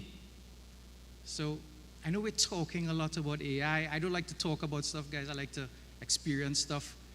Would it be okay if we experience a little bit of AI? Cool. So a disclaimer, my lawyer said I had to show this. But, so anybody knows who this guy is here? Yeah, who's that? DJ Khaled. So just after they cloned Drake about a week or so, I was having a good chat with a friend of mine. They hired Khaled to do some stuff. And I made a joke. I was like, well, why didn't you just use AI? He said you could do that. So I did. But I won't show you that example. I'll show you a different example. So I had a friend of mine. He's a DJ in his previous life, but now he's an attorney living in the UK. And he was feeling a little down. So I called my friend, AI Khaled. DJ Brown, it's DJ Khaled, and I'm here with your boy Leslie in Trinidad, and we're on the beach at Maracas. It's Easter weekend. We ain't eating no meat, so we eating a bacon shark. Now I wanted to. Guys, does that sound like AI? I think it sounds like Khaled. It sounds like Khaled, right? So it is impacting every single thing around us. So a lot of people have asked me, like, is this stuff, is it hype? Right? Because you guys have heard of crypto, you heard of blockchain, but those things really haven't gotten legs. So how is this stuff actually different? Is it hype? Well, the three main things that makes this technology so different. And the first thing, it's really broad capabilities. So it learned by reading lots of books, by reading a large part of the internet. And you know everything on the internet is correct, right? Right? So that's what it was trained on. But it has really broad capabilities because it has a very broad base of knowledge. It's also very easy to use. Who can use Google here? Yeah, everybody. And that's the fundamental skill set to be able to use some of these tools. And last but not least, it's cheap. Who already uses ChatGPT here? How much do you pay? 0. And that's why I believe this stuff is here to stay. So it's predicted, guys, that over the next couple of years, 80% of jobs will be impacted by AI. So I see the students are filling in here. 5 people per row on that side. So of those 2 rows, right, only 2 people will not be impacted. And chances are, it's because they're a plumber, an electrician, a mechanic. But if you're doing any sort of knowledge work, this stuff will change the way that you need to approach your industry. So in my own organization, we have embraced AI heavily. We've been doing it for a very long time. And during COVID, we really doubled down on AI. In my own organization, I have a small outfit. There are only 20 of us. But for every 1 human being, I use 10 different AIs. And I think that's what the organizations of the future, they're going to look like. And every organization needs to consider how they use AI in their own organizations if they want to grow, if they want to sustain their businesses. So let's talk a little about AI for Carnival. And there are a couple of areas that, quickly AI could impact. First thing is customer service. A trainee is well known for good customer service. But it's even more compounded at Carnival time. So picture this. Picture every single one of your customers calling you on the exact same date to book a costume. So in the case of Tribe, for example, 30,000 people pick up the phone and they call them, they email them, they send them WhatsApp, 30,000 messages on the same day to book a costume. What do? Do they hire 5,000 people to work one day of the year? It's a really, really difficult problem to solve because the business is so seasonal. AI could assist. What about creativity and innovation? So the creatives here today, they're forced to create every single year. And guys, most of the creatives I know, they don't really work well with timelines, right? Because they're creative. They can't be squeezed and boxed into a corner. Operational cost. How do we operationalize Carnival when it's seasonal? How do we have full-time staff? And part-time staff may not, they may treat it like a part-time job. So it's really difficult to scale the business of Carnival. So if you ever want to get to the scale of Rio, let's see how AI can assist. So I'm not going to go too much into depth in this, but we recently launched a chatbot with Tribe. And their problem is 30,000 people call them on the exact same day. This AI is trained to answer 80% of the questions that anybody asks. It'll do it in a compassionate way. It'll do it in a helpful way. It's not going to be tired. It's not going to be sleepy. It's not going to have a hangover. So that's one of the easiest wins. And every organization out there needs to consider how we utilize a chatbot. I'll just scratch on it. Anybody knows this guy, Jack Welch? No? Grumpy old guy, don't worry, but very, very clever guy. And he said this, he said the biggest opportunities for big companies, and I want to be a big company someday, has come by far in the way of digitization of their processes. So I believe Jack has it, but I think there's a little nuance to it. So I don't believe it's the digitization of processes. I mean, how many guys have worked at or experienced a digital process now that is the process that existed 20 years ago? It's just online, and it hasn't really improved. So I don't believe it's purely in the digitization, but it's, and you'll discover in a couple of minutes what it is. So I've heard this saying, process will set you free. So let's look at the mass process. So Val is backstage. Val, you here with me? Val Mickey, you have to get on mic. So what's the mass process, guys? Let's say it's Ash Wednesday. Talking. Oh, welcome, Val. There we go. All right, cool. Good afternoon. What's going on? All right. So Val, let's say it's Ash Wednesday. You're starting to prepare for next year Carnival. You want to start producing masks for next year. What's the first thing you do?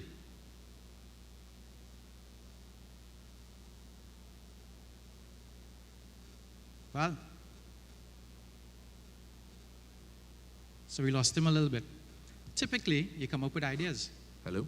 Yeah, Val, what's the first thing you do on Ash Wednesday when you're getting ready for your next year's? So we actually start producing Carnival like a year and a half in advance. Cool. But on Ash Wednesday, the first thing we do is sleep. Second thing, eat a roti. After the roti, then we dive straight into customer reviews because the reviews from the incidents, both good and bad from that year, is what we take to reshape our ongoing development process towards the following year. Right. So you review the past and you start incorporating that into your new ideas, right? Definitely. All right, so you have ideas, you reach out to the entire team brainstorms, you collect some ideas from the team about trends, about what's happening in the world, and then you come up with some themes, right? Yep, correct. Everybody does a little write-up on the theme. How long does that process take? As I said, like about a year and a half, just because a lot of the things that we developed to put on the streets that you see for Carnival, it's impossible to produce them in 8 months.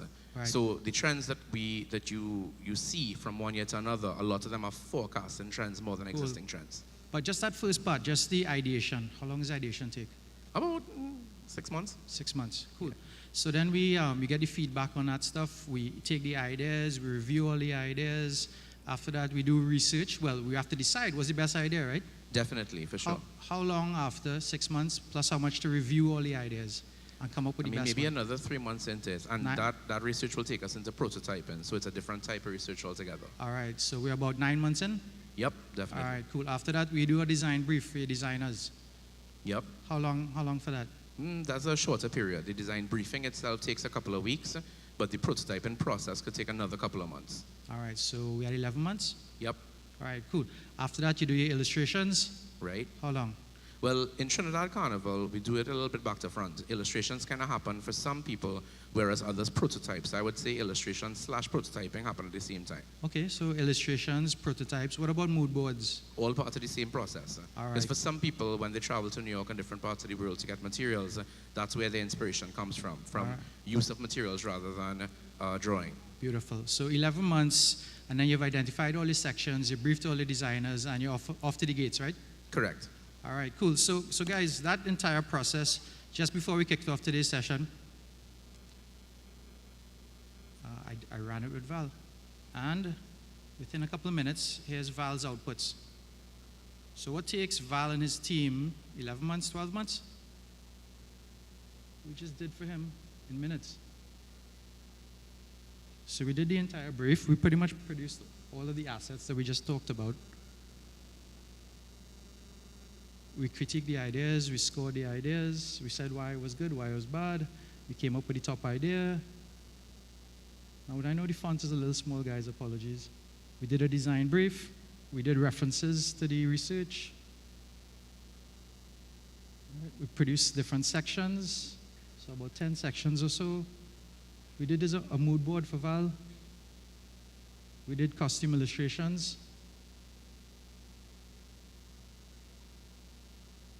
We did probably some costumes as well. Valley been working out.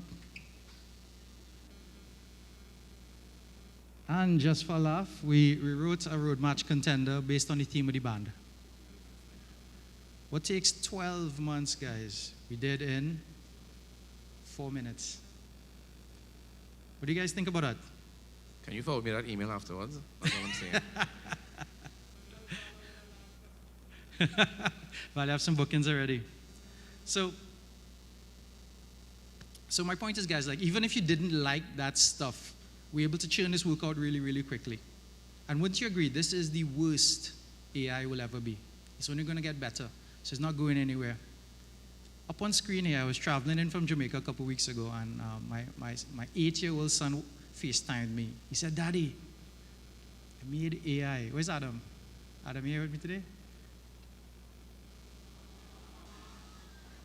He's a little AI ninja. Don't look at, oh, no. Adam sent me a FaceTime. "Daddy, I made AI." And I was like, "Adam, how did you do that?" And he said, "Daddy, I have YouTube." So my point is, guys, if we want to be able to make AI ubiquitous, it starts with everyone at all skill levels learning one particular skill. What is that one skill? What is that one skill you all need to learn at some point? It's called AI delegation. No matter what skill you have in this world, no matter what field you go into, you need to augment that skill with AI delegation. You need to learn how to get the most out of AI. And that's the skill that my 8-year-old has. And for that reason, guys, I believe we always need to pay it forward. So I'll have an AI workshop coming up. It's $250 and for the first 50 people that register today, or register now, I'll give it to you for free, guys. So go ahead, take out your phones, take a quick snap if you want to attend the workshop.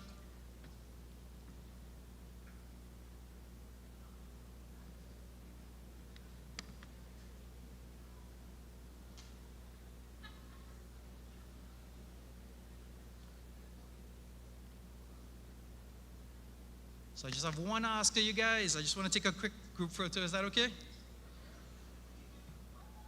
All right, say cheese. All right, thank you guys. You've been great. Appreciate you guys.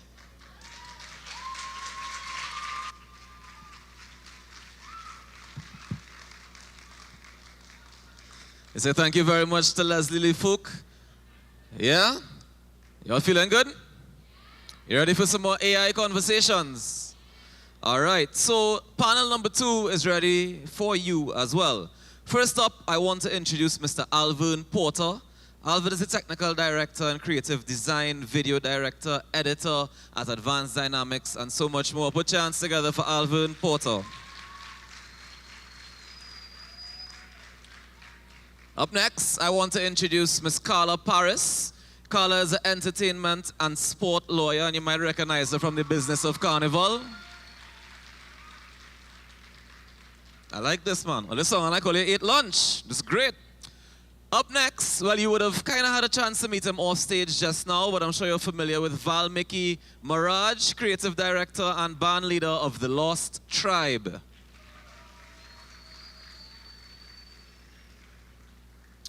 Up next, I want to welcome program leader of the Academy of Arts, Letters, Culture and Public Affairs, Dr. Kayla Francis, who is also an assistant professor, the Master of Arts in Carnival Studies at UTT. And finally on the panel this afternoon, please welcome the Commander-in-Chief at Caesar's Army, Mr. Jules Sobian.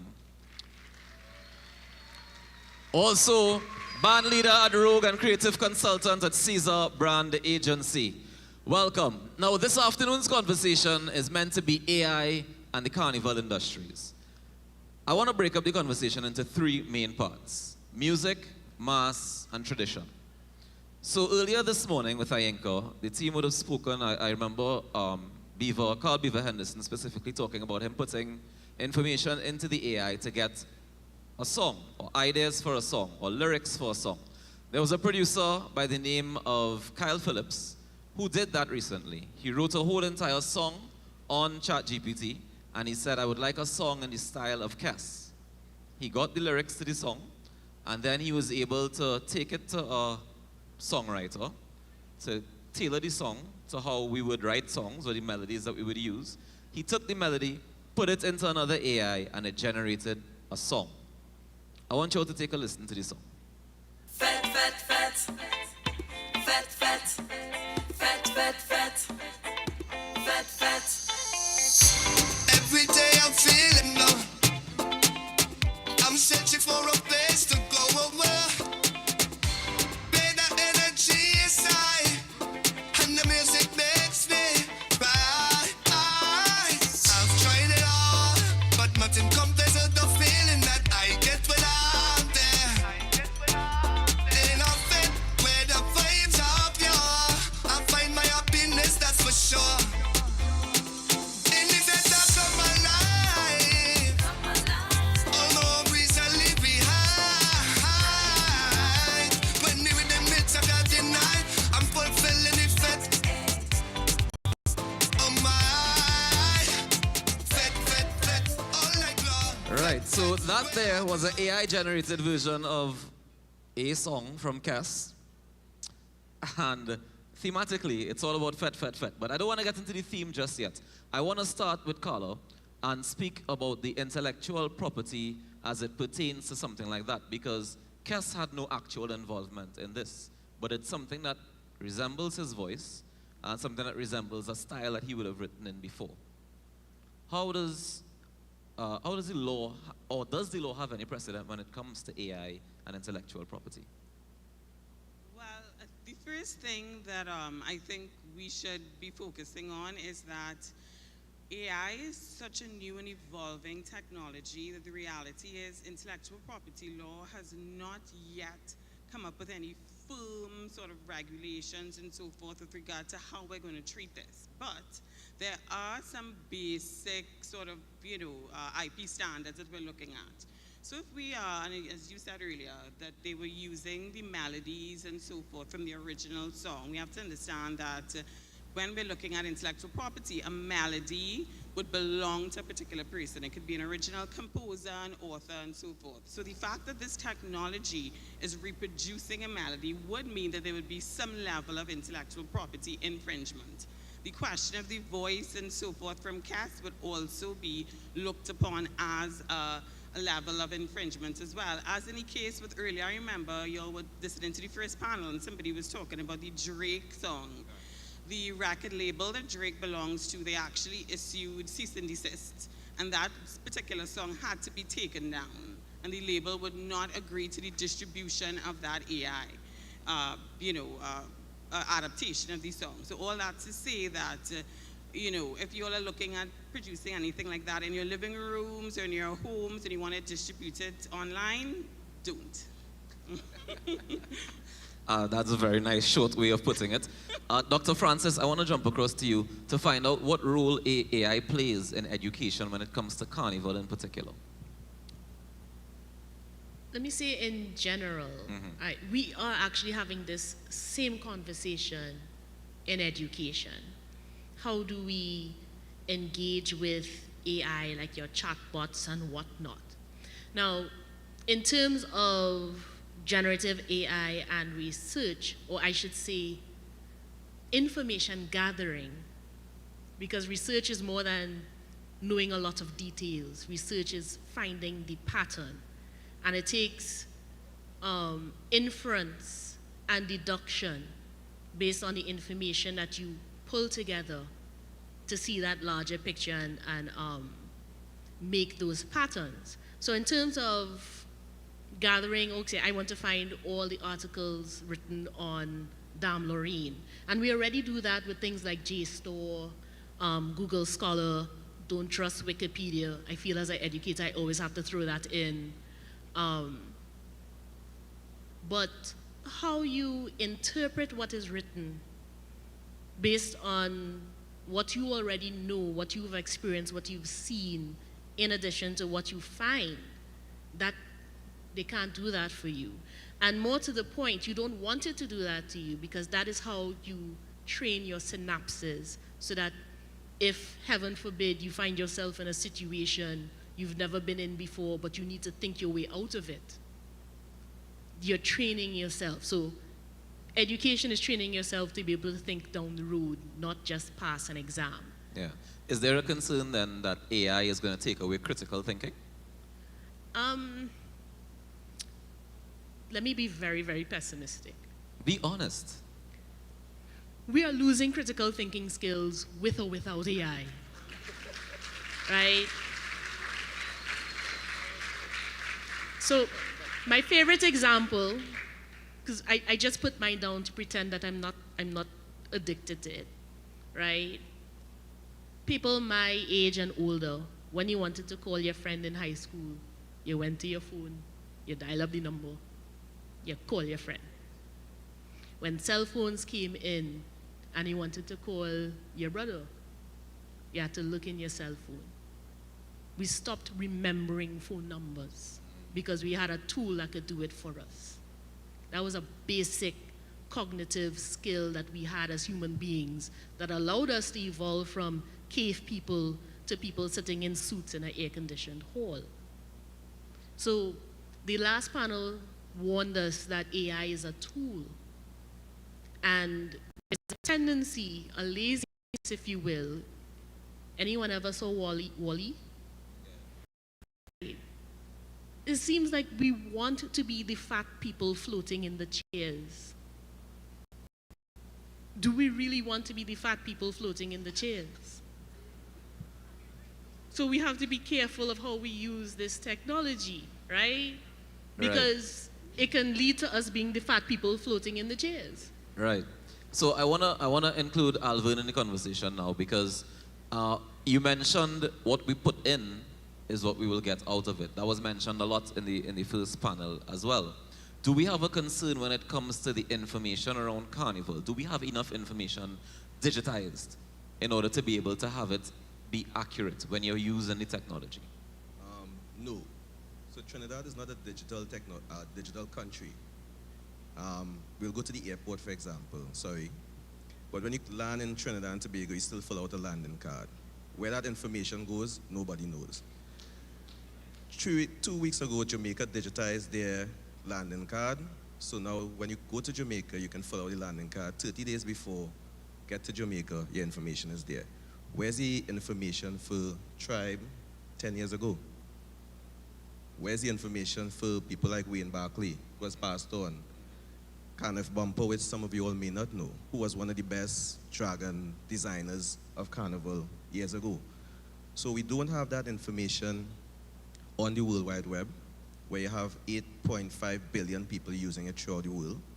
So if, for example, one of these students here decide that, okay, I want to design a costume for Carnival 2024, and I'm going to use the AI to generate an image, text the image, they're probably going to get a doggy sitting down with a fishbowl on his head. So until we digitize that information or people start inputting that information, AI is not going to be something that this country and probably the rest of the Caribbean can use for Carnival. All right, so we are ready. We have 2 masked men in the building here this afternoon, right? Jules, you're one too because you're the band leader for Rogue. I'm curious as to, have you all been using AI in your development of costumes or in any part of your operation as yet? I have not really seen the use of AI per se in Carnival as yet, right? Val may have a different opinion given his deep immersing himself into Carnival. From an event standpoint, I know that we use it from a customer service data collection analysis standpoint. Just take, for example, Caesar's Army is very community driven, and having data is going to be very key, right?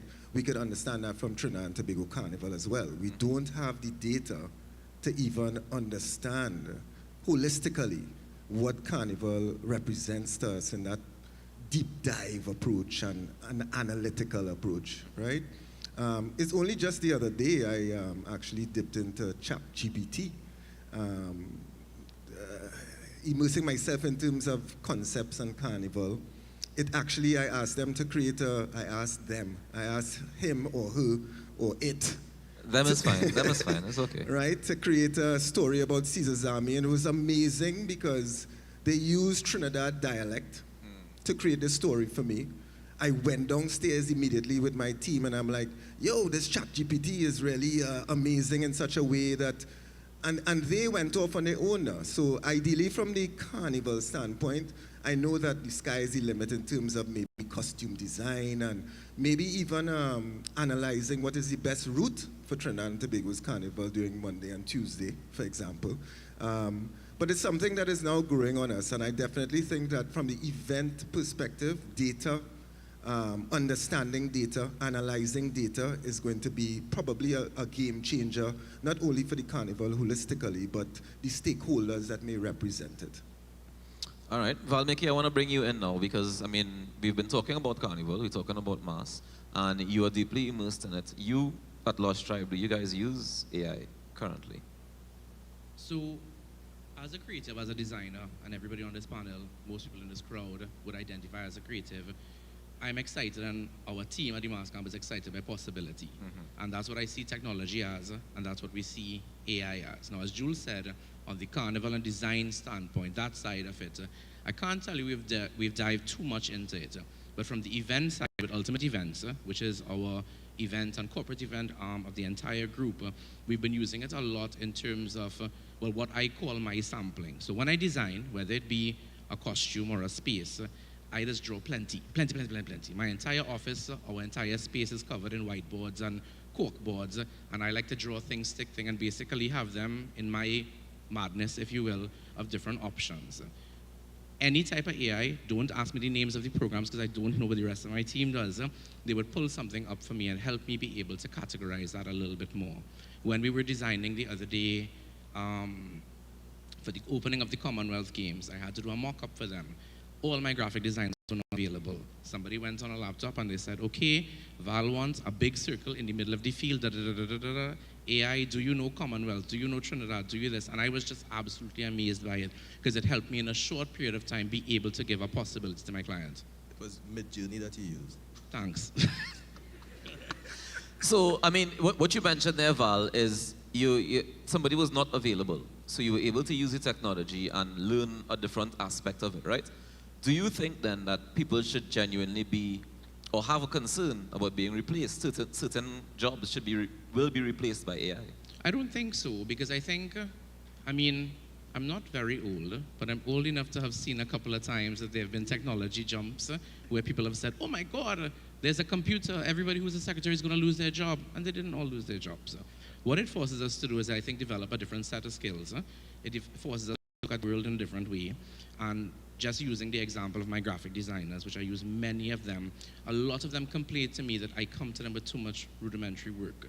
How much time you come to me for a party invite is all the time, this location, the party started now, whatever, there must be an easier way to do this. To the point now, we literally have our graphic designers divided into two categories. I have a category of graphic designer that designs, and a category of graphic designer that takes that information and does enter here, toilet here, this sign here, that sign, the back of the truck, the front of the truck, whatever the case, and basically is able to take that. And both of them in those categories are a lot happier doing what they do because we have found a niche for them.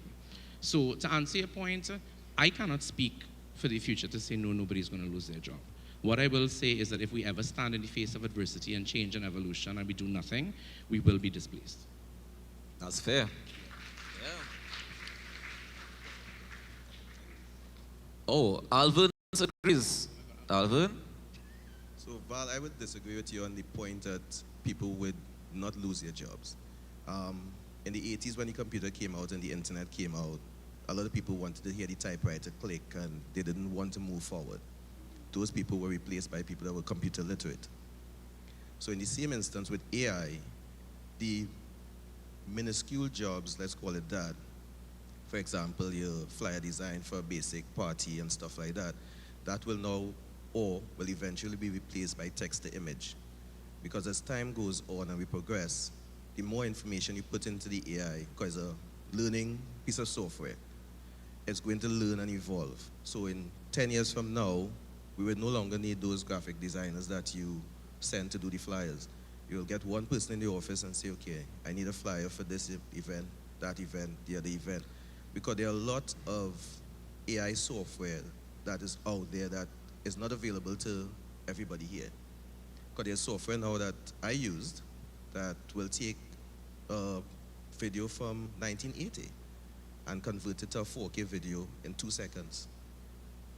And that is taking old footage that you would have sent by a producer, an editor, and say, okay, I need to upscale this. I can't do it. You have software that is now doing it for you. So you have text to image. You have Kilber that made, I don't know if the kids saw the Lincoln Park video, and that was software. That was an AI that with the right information plugged in, which is the most important factor, because you can't put in basic information and get a high quality image. So saying that you're going to drop out of school and just let AI do it for you, that's not going to work. You still need your basic education or advanced education. The more information you put in, it's the better the image comes out. Yeah. Carla? Yeah, I just wanted to go back to the question you asked in the panel earlier about any experience with AI and Carnival locally. So I had a very interesting experience about 3 weeks ago. I would say it was even kind of shocking, where a couple people contacted me on Instagram, and they said that they had pulled down some Carnival costume designs that were on a particular band's website. So they had basically sort of a carousel image of the original design of the Carnival costume. Not going to mention the name of the band. And then they showed me the AI-generated version of the Carnival costume. And the whole purpose of reaching out to me was to say, listen, we love this design. We think it's fabulous. I can tell you the territory. We are based in Africa, and we're interested in launching a particular festival using these designs. Would this be okay? You know, how do we get in touch with the band? We've emailed, nobody's getting back to us, and we definitely want to use these AI-generated versions of this particular costume as part of our advertising and marketing online. So I would say that it is impacting us locally in that, and maybe not in terms of the bands actually using the AI yet to create the costumes, but AI is certainly being used to replicate what we have here, what we are creating here for other carnivals that are looking to monetize and market and so forth. So it's a really sort of interesting and complex dynamic. Yeah, and we're talking in the creative industries, the carnival industries in particular, right? And my question to you, Alvin, you seem to be the person on the panel most involved with AI at the moment. Can AI imagine? So, for example, we keep talking about the data that we have to put in order to get the best possible results. But if we're talking about creating carnival costumes, if we're talking about creating music, these things tend to come from our imagination. It tends to come from something that does not exist before. It may have been inspired by something that exists, but in terms of creating something brand new, life-changing, altering, can the technology do that? That is based on perspective. Because if you look at the Lincoln Park video, they did a few. So it's different to what you would have normally seen. It's an animated video, or anime as the younger people call it. And it's different. I don't think you could imagine to the extent of coming up with something that Valmiki may come up with, but it will come up with something close to what he could come up with. What he would have done before? Maybe what he would have done before, or something of the future, because with what AI does, like text to image, if you put in, whatever you put in, it will look around the internet in the least amount of time compared to Val doing research if he wants to do a butterfly team. And look at different butterflies, show the world, look at different wingspans, look at the different color wheel of the butterfly and all that. It will take all that information in a matter of seconds and give you an image. But as a creative, you still will have to take that image now and adapt it or add to it. Okay. Or change it around to make it unique to you, because we have Shutterstock, we have Envato, we have all these different programs or online platforms that you could now go and get an image. I don't know if you all remember in 2013 when Tribe did the butterfly team, the graphic designer at that point was very lazy. And he took a Shutterstock image and put it on the theme, and you all got licks for it.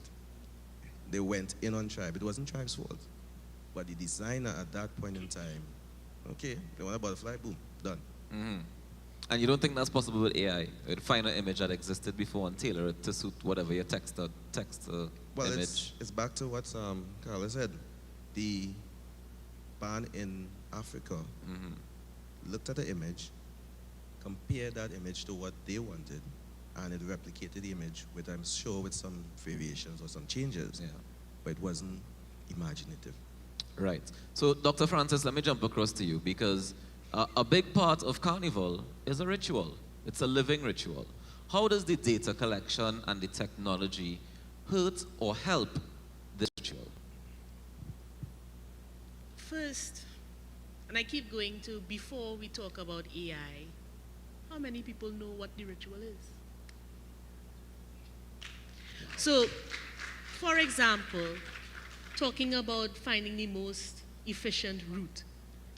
And this is one of the most fascinating things I came across in researching Carnival. Do you know why we start in the west, go down, make a big circle, come up to Queen's Park Savannah, and end back in the west?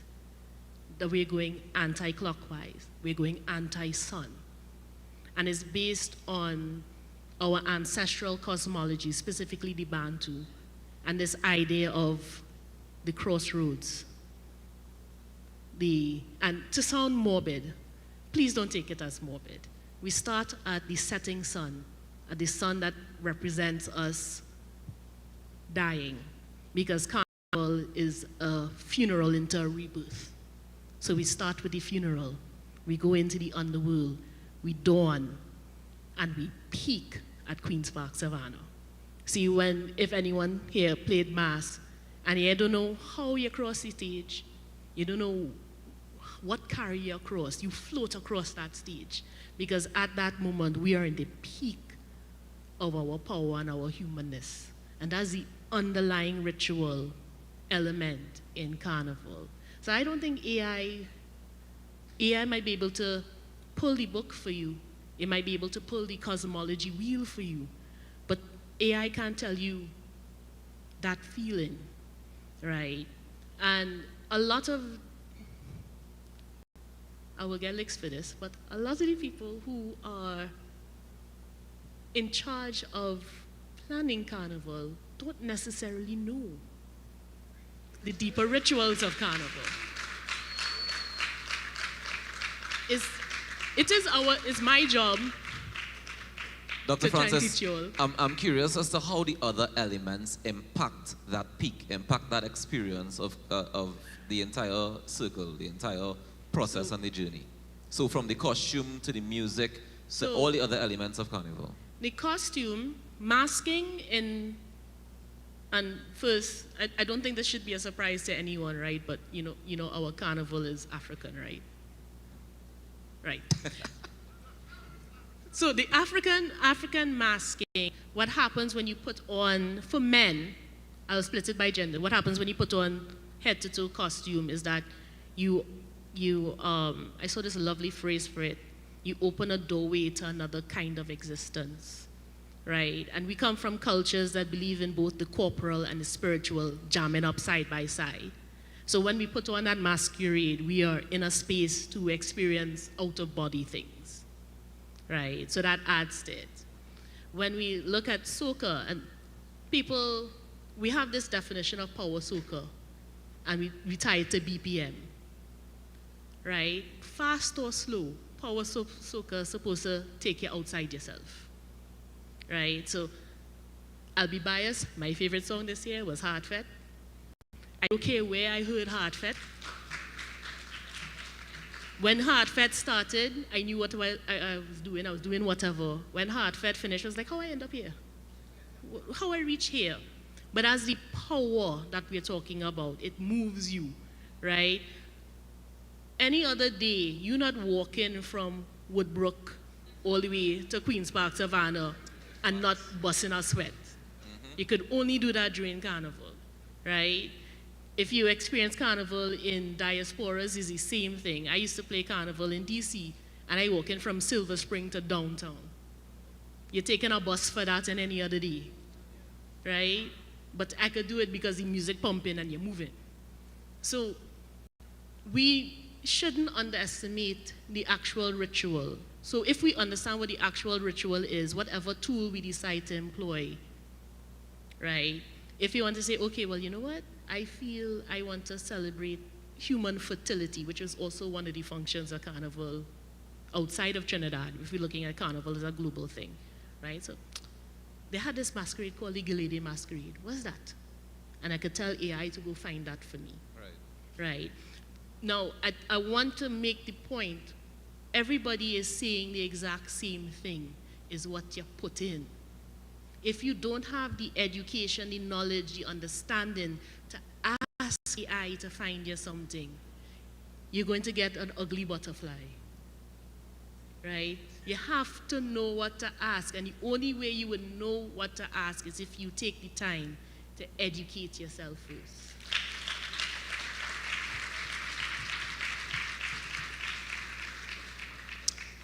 Val, I want to jump across to you to find out where do we find a balance between that ritual of Carnival and the commercialization of Carnival? I mean, the balance is in the education, and not the education of only the school uniforms that are in front of us right now, but the educations of the people who are the practitioners immediately right now. There are things that you just said there that I'm 100% sure most of the people watching here right now just did not know. And maybe didn't know because they were uninterested, but because they haven't come face to face with it. Education takes two hands to clap. On one side, I think it's the responsibility, and I always preach this to my crew, it's the responsibilities of those of us to that are involved to find out, but it's also our responsibility to inform for the next generation. Somebody laid a roadway for us to be able to walk on, jump on, dance on, wine on right now, and we need to do the same thing for them. In the conversation of AI, one thing that keeps hitting me when I hear each of you speak is, our mass is kinetic. It's something that if you hear any of the Carnival forefathers speak about, they speak about, the mass is something that you dance. It's something that you move. And for what we have all spoken about thus far, what AI generates is an idea. It can place it on paper for you. It might be able to give you some information. But in terms of an understanding of space, in terms of an understanding of how it moves in our body and something, that is something that you still require skilled practitioners to be able to do. When the key speaker was speaking before, he asked me what my process is after Carnival.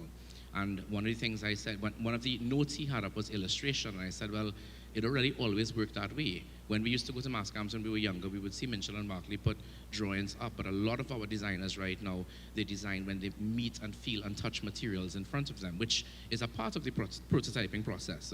Something may look beautiful that I draw in front of me. I mean, I draw, and that happens to me all the time. I draw something, but then my entire design changes when I go and I see materials that may be practical to something that is stationary and impractical to something that's on our streets. In his presentation as well, he had asked me prior, what is one of the biggest feedbacks that I got from Carnival last year that would inform Carnival this year? And I said, well, honestly, it's temperature versus Carnival as a sport. I always say Carnival is a sport on the road. It's 2 days, you know the time yourself, it's a marathon, not a sprint, pace yourself. And I tell our designers that as well. How do you design something that is going to transform somebody, give them the opportunity to play more than a character, play themselves in a different way, take them from one space to another space, and still be able to survive and walk on your 2 feet Carnival Ash Wednesday, So that kinetic part of the mass is one that I really don't want us to forget at all in the conversation, that at some junction, some point, if AI then writes a very specific, which it'll take a lot of information, we have to feed it with to give us that, but if it writes a detailed instruction as to how to get to there, I feel there's so many factors that comes from experience, from spirit, from ritual, and from our constantly changing environment in front of us. Yeah. Jules, I want to jump across to the event side of things. And you mentioned that you use the AI for data collection, you use it for analysis. Do you see any concerns with using AI when it comes to planning events or executing events? I just wanted to say one thing that was connected to Dr. Francis and Valmiki. Whole day I've been hearing about artificial intelligence, but I wanted to emphasize the aspect of real intelligence. I think as humans, we are all embracing our own intelligent aspect of things, right? But we are in the pursuit of real intelligence, which is being educated, elevating yourself in terms of your skill set, sharpening your skill set, so that we are able to embrace AI because it's going to be a change.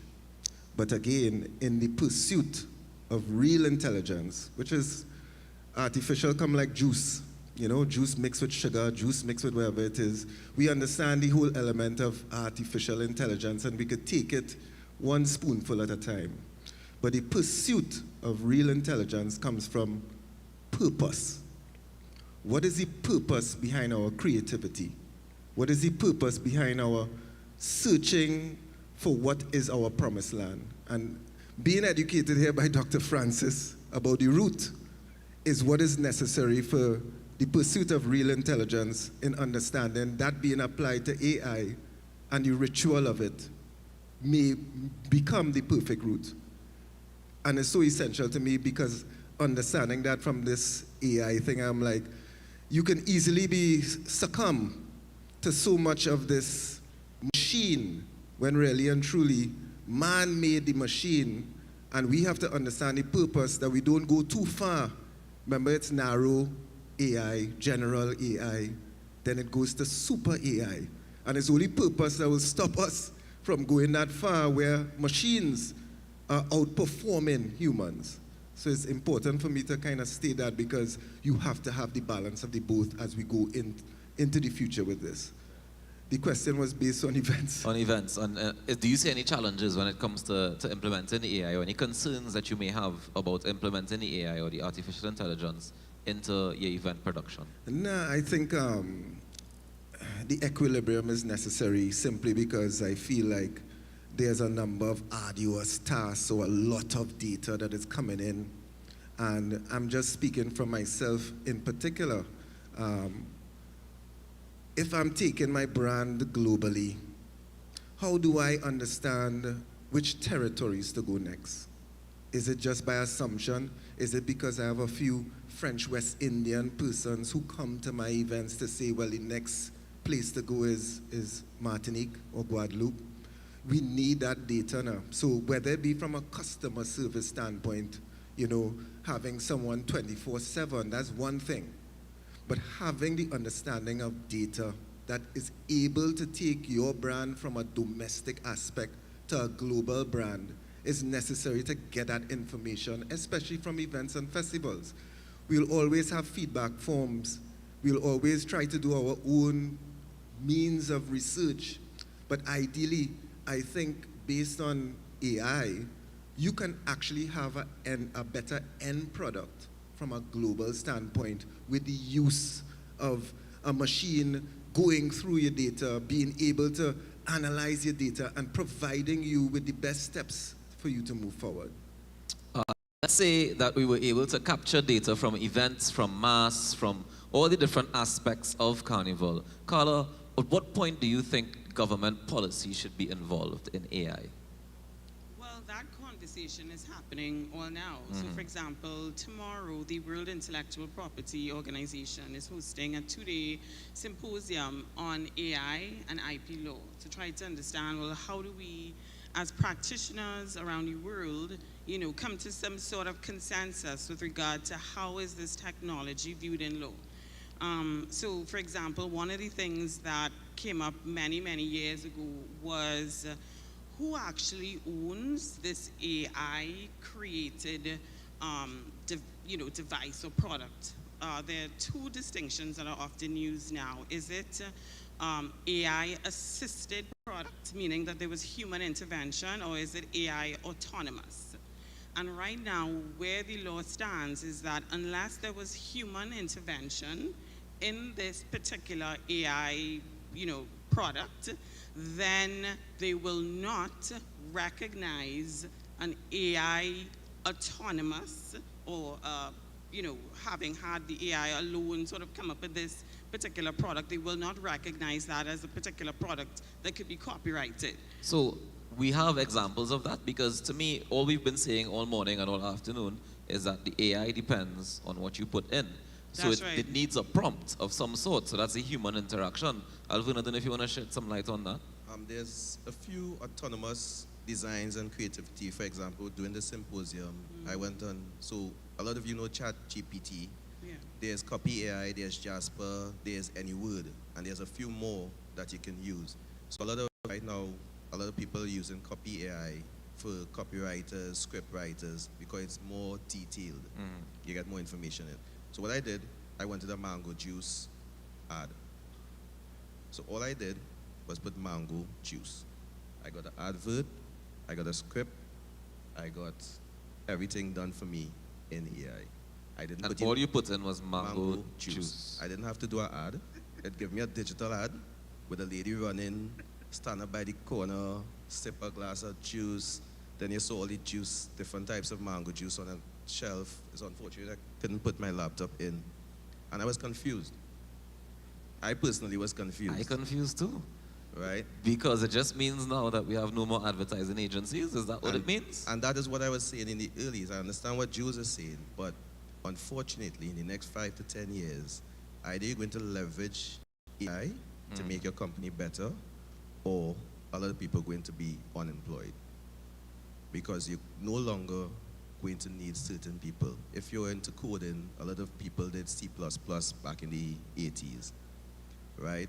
Somebody laugh at that, you had, when you're doing websites, you had Dreamweaver. And you no longer need to use these programs. You use Elementor, you put in what you want, drag an image. Now Elementor has AI. So you could tell it, okay, for example, Caesar's army, you all have ambush, which is a morning fed, correct? You can tell the AI that I want ambush logo to go from a bright yellow to a black at 12 o'clock at night. And if you log on to that website at 12 o'clock at night, you'll see the logo black. If you go on at 6 in the morning, it will come back orange. That would have taken somebody 2 weeks to code that with trial and error. So yeah, there's autonomous AI, there's autonomous images. Unfortunately, I don't think they can put the rabbit back in the hat. It's all the hat already. Pandora boxes have been opened, and we just have to find a way to work with it. I was listening to Bevan there earlier on with the performing arts, and you can't not include AI in your performance. Because if you look at soca music over the years, most of the songs sound the same. Sorry to say. But You say it, not me. But with the assistance of AI, you can now get more out of it. You can add to it. How so? Because when we look at the example that we started with, which is the song that they say is Cass, like the first, I don't know, 3-4 lines was fat. Right. How is that any better than what we currently have? Well, that's... well, sorry, that was based on what he said, not what I said. Right, So but gosh. that was with using Chat GPT and putting in, but if you put in more information, so let's say LaShawn had a dance piece that she wanted, but the gentleman that asked the question earlier on about Pan, and how can he prevent the AI from taking over his instrument. If he came up with a song, send it to Beaver, and Beaver said, no, this needs some work. He can now use AI and leverage AI and get that song better. Because he's putting this song that he has at the present moment into the AI, and he's going to get out 20 different comparisons of that same song. Right, so then better becomes relative. Better becomes relative, but at the end of the day, what is relative? Good question. A first cousin. A first cousin. So I understand what the intellectual property is thinking of doing, but there's no way to, I don't think there's a way to put that rabbit back in the hat. Well, talking about putting the rabbit back in the hat, and your whole point about whether or not human intervention or humans may be replaced, let's call it that. One of the first cases that we had, as far as I'm aware, goes back to 2011, where there was actually a copyright. There was an attempt to copyright a selfie that was taken by a monkey. Now, this is an actual live monkey. Yes, This I remember happened that. in Indonesia. So there was a British wildlife photographer. He went to Indonesia, spent a couple of days in the wild, and befriended these monkeys. what he eventually found is that he created a piece of technology, left it there in the bush, and he found that the monkey was actually able to take a selfie of itself, an image of itself. He then put these images into a wildlife book, published the image, and then you all must be familiar with PETA, that agency that lobbies for the rights of animals. They tried to argue that the animal had copyright protection in its image versus the. This is a real live story. Yes, I'm aware of it. Yes. Yeah. So all of this to say that the guy who actually created this technology then entered into a settlement agreement with PETA, where they said that a 25% revenue of all income that he earns from the photos will go to conservation of the monkeys. So all of this to say that we are really in interesting times where law is concerned, where technology is concerned, in terms of who can claim copyright. So far, as I've said, I started by saying the law across the board is that there has to be human intervention in this technology in order for a claim to be made, ownership to be made. Right. But there are, as you can see from the monkey case, and there are others where there are persons claiming that the AI should be deemed the owner, or if not the AI, the person behind the creation of the technology. So we really do have to sort of this conversation is important for all of us as creators, as lawyers, as event producers, to stay ahead of the curve because, changing times are not coming, they are here. But that means that 8 million people own some copyright for AI. And 8 million actually. And apparently one monkey. And one monkey. This is where we are, ladies and gentlemen. All right, so, time has been going quickly. We've been having a great conversation so far, but you can feel free to join the conversation. We have an open floor for question and answer. So if you have any particular questions that have been bothering you that you haven't heard the answer to for the day, you can feel free to raise your hand. I believe we have microphones that should be roaming. Yeah, they're up on top. Yeah, there we go, up on top. So if anybody has any questions, don't all rush at once. Take your time, line up properly. But you can put your hands up and just ask your question at will. In the meantime, we can start getting some closing remarks if we have no questions yet. Oh, we have questions. All right.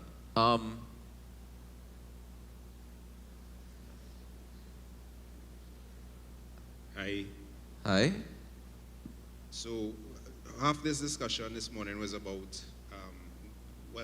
not being enough information in a local landscape to guide some of the development in AI for our region and for the mass. Part of it was a discussion on data collection and the use of the data and the history, etc. But another part of it to be considered is gatekeeping. There is, let's be real, in this region there's a lot of gatekeeping.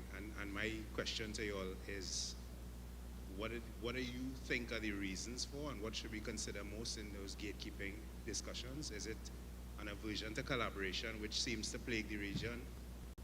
Is it the idea that you may be found to be lacking some of the information that you should have as a practitioner or as a professional in the industry? Or is it due to the commercial implications? You've invested so much in mass, you stand to make so much. If I share it, are you getting a piece of my pie? You have anybody in particular you want to answer that question, or I could delegate? I would like to delegate Dr. Francis and Valmiki to answer that question, please. Okay. I try not to do this piled high and deep. That's my problem. But one of the issues we have is this distrust between generations. So some of the information, some of the understanding that the older generation has, they don't pass on. And then the younger generation, don't clap too hard.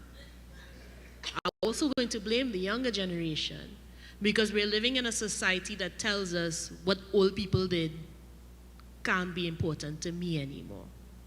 right? And so there is this intergenerational disconnect. Part of the problem too, and we haven't talked about it, but since I like cultural studies, let me talk about it, is respectability politics.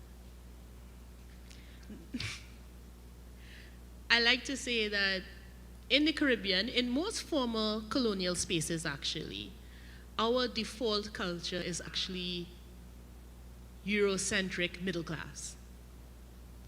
And anything that doesn't fit Eurocentric middle class, we don't like to talk about or we're in denial about. So the same reason we say most people don't know what Carnival actually is because our Eurocentric middle classness would be afraid to talk about anything that is not. So, for example, 2 years ago, I remember, and someone sent it to me to piss me off, excuse my language, right? Sent me this video from Grenada where he's telling people that Carnival is French. Still, in 2020, after we've done at least 30 or 40 years of research uncovering that the word is Latin, our names are French, but that's really because we didn't like the British, so we kept speaking French in defiance of the British, not because it was French. But that's the information that's out there, right? And so we have a combination of I don't trust the younger people don't want to hear from the older people, and respectability politics that keeps those gates up, right? And it's something we're trying to work on in education to pull those gates down because we have to. We won't understand ourselves. We won't be able to, as Prime Minister Mia Mottley said, we won't be able to pivot because we don't have the cultural confidence, because we don't tell each other what our culture is and why it's important to us. So we need to work on that.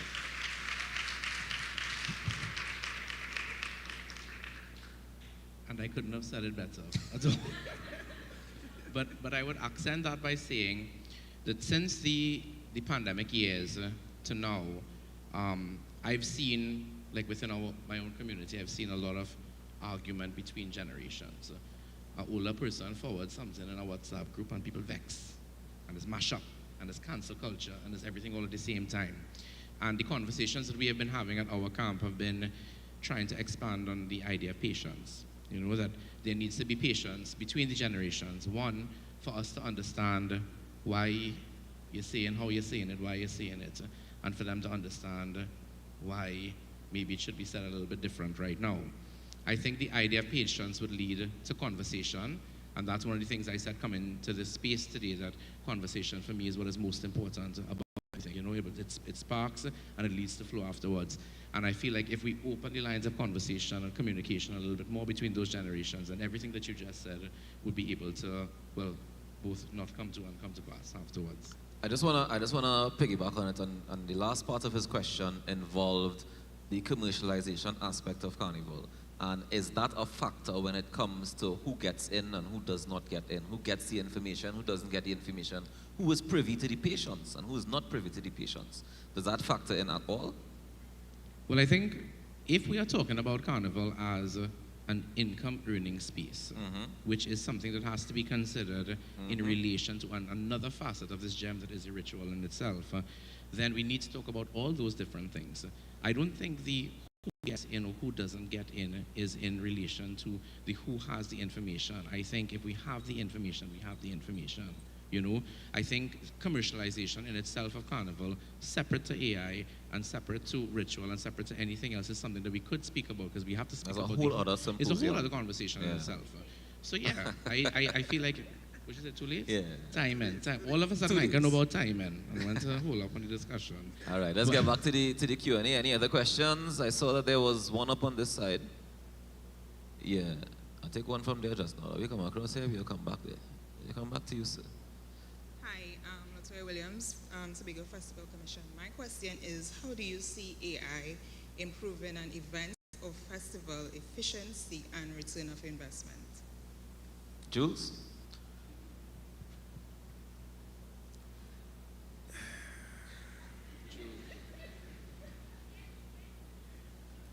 Event efficiency, you said? Return on investment. I definitely see the event efficiency based on the streamlining of business operations. Like, ideally for me, AI has the power, I want to say the power very lightly, has the power to streamline your business. So like take for example, when I look at a company such as Caesar's Army, for example, there are two sides of it. There's the production side, and then there's the marketing side, right? So ideally for us, I've seen the power of thinking about AI, not just dealing with the element of chatbots, but I'm also seeing the element of using it to market yourself even further to the world based on understanding who you're marketing to, what is the product that you're marketing, etc., etc. I can see social media being impacted. I can see traditional forms of marketing being impacted. The production side of things, I've seen it 3D rendering for venues, giving that first look of how your events look to the patron before they even attend. Having that understanding and using AI to actually create your perfect venue. Now, you have to remember that you're using this alongside the skill set or the skill sets or the expertise of your personal staff. Sorry, I'm just getting distracted with all these people leaving.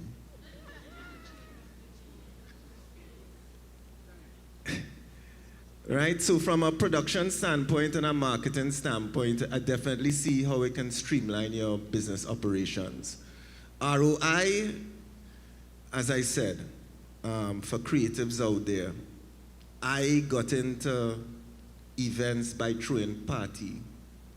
And being, as I grew and grew into the business, it evolved from throwing party to becoming an event manager. I wasn't a promoter anymore, right? And you have to understand that when you see creativity taking its form from a skill set standpoint, I was able to evolve a passion into employment, into a purpose. And when you look at the event from the event standpoint, that's why I had to mention that it's double fold now. I can't look at things just based on the profit. I can't look at things as based on a pleasure. The actual thinking of how you can evolve events came to a purpose for me now. I remember this and I just want to make sure that I have this understanding because I don't want to make it just based on ROI.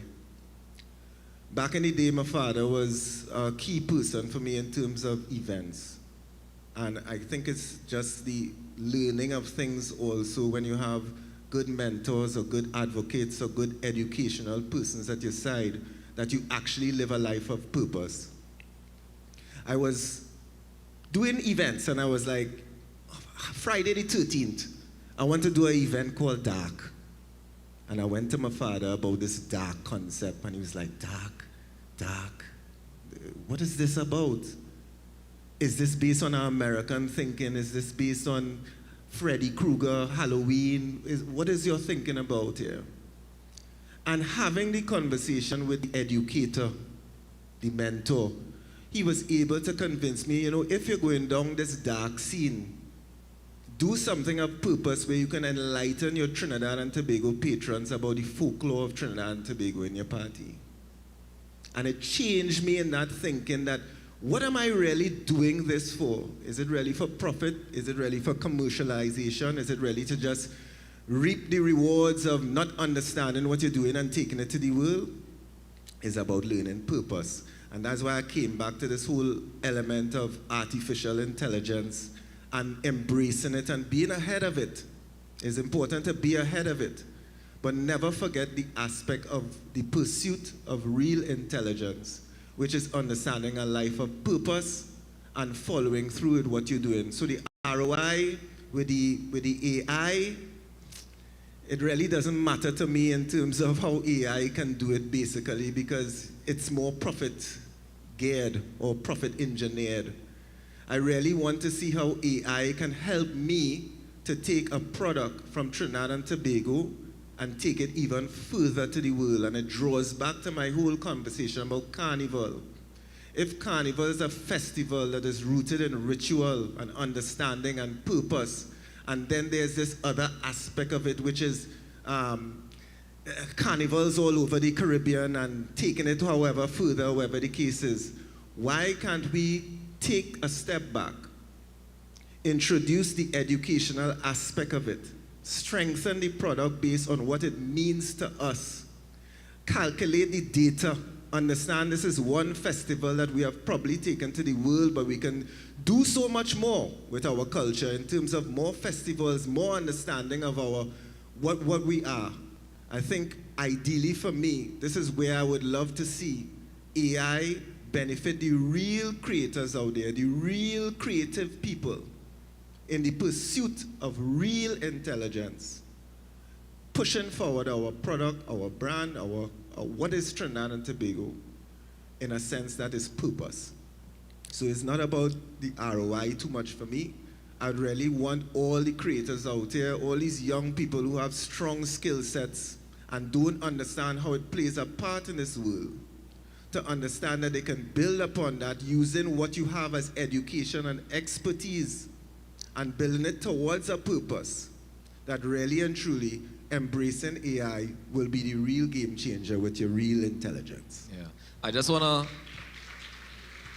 I want to say, Jules, that I think that what you mentioned there is actually the return on the investment. The return on the investment is the legacy and is the future that we will be carrying on as a result of using the technology to be able to better the entire thing. So thank you very much for that. We have a question up here. We can take maybe one more after this one. Hi.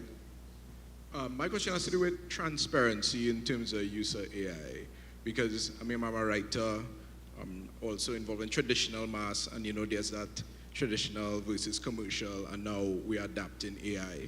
So is it a case where you're gonna be, this was AI assisted, 50%, this was totally AI assisted? People in the creative industry are gonna be completely transparent about how much they were assisted by AI.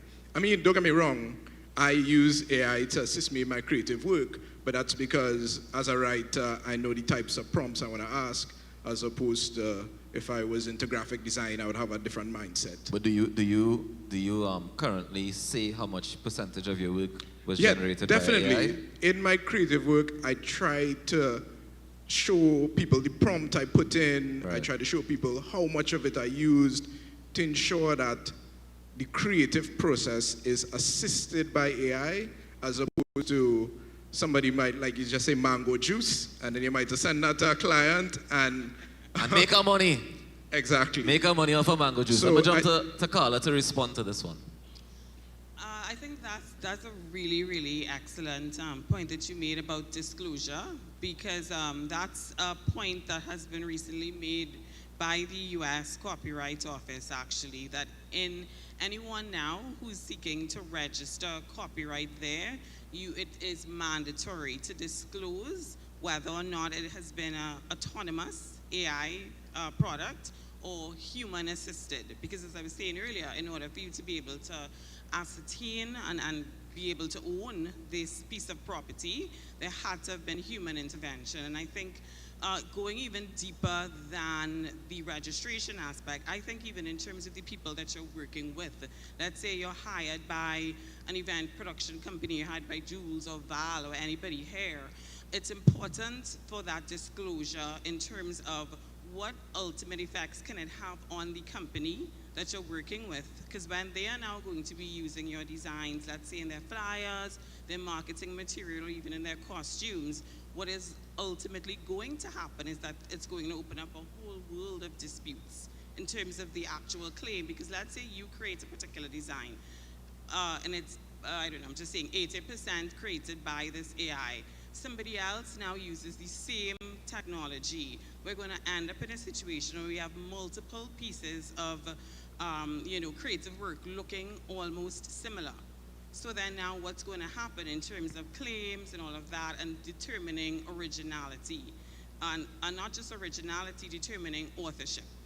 So that element of being very clear on what you are disclosing is important, not just from an ethical standpoint, but from an IP standpoint. And I would say just in terms of your own worth as an artist, you know, having that sense of self and that sense of transparency, because it is going to come out in many different ways down the line. You know, let's say, you know, your employer or whoever you're working with, you know, the independent, the person that's hired you, wants you to sit down and do something off the top of your head.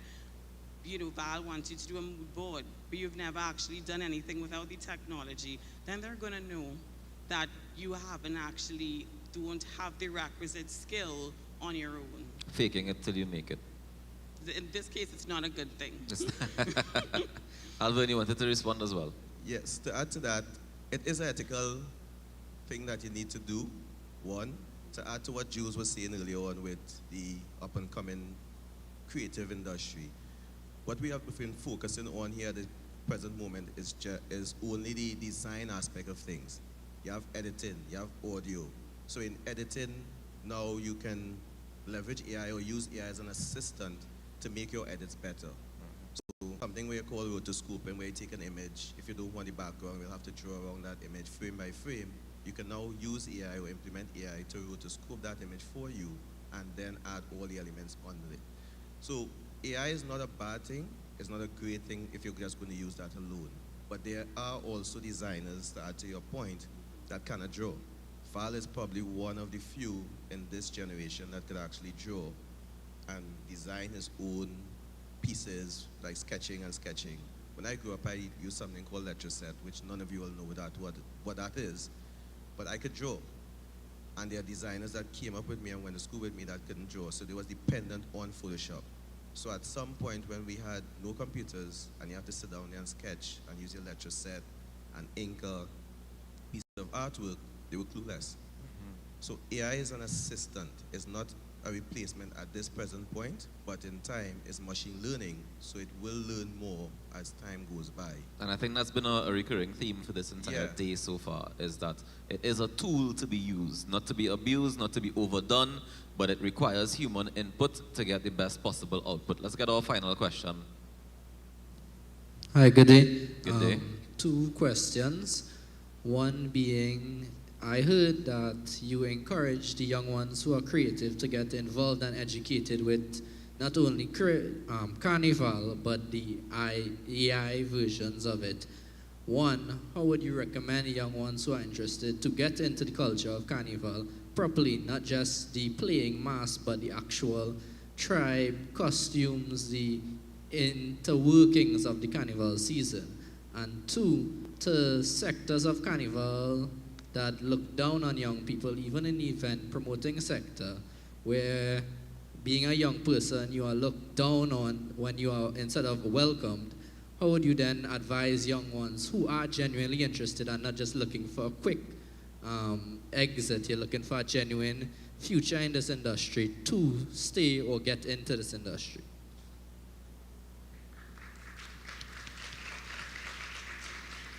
Well, well. Very good question. Great question, sir.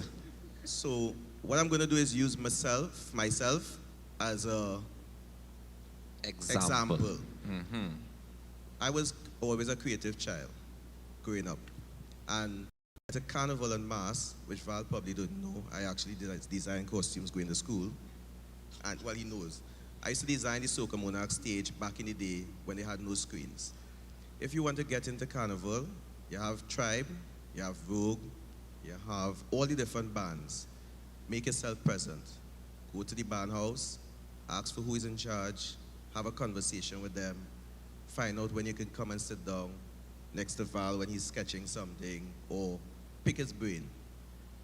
Young people don't like to ask questions. There's an old saying, there's no stupid question. And if you really want to learn, do that.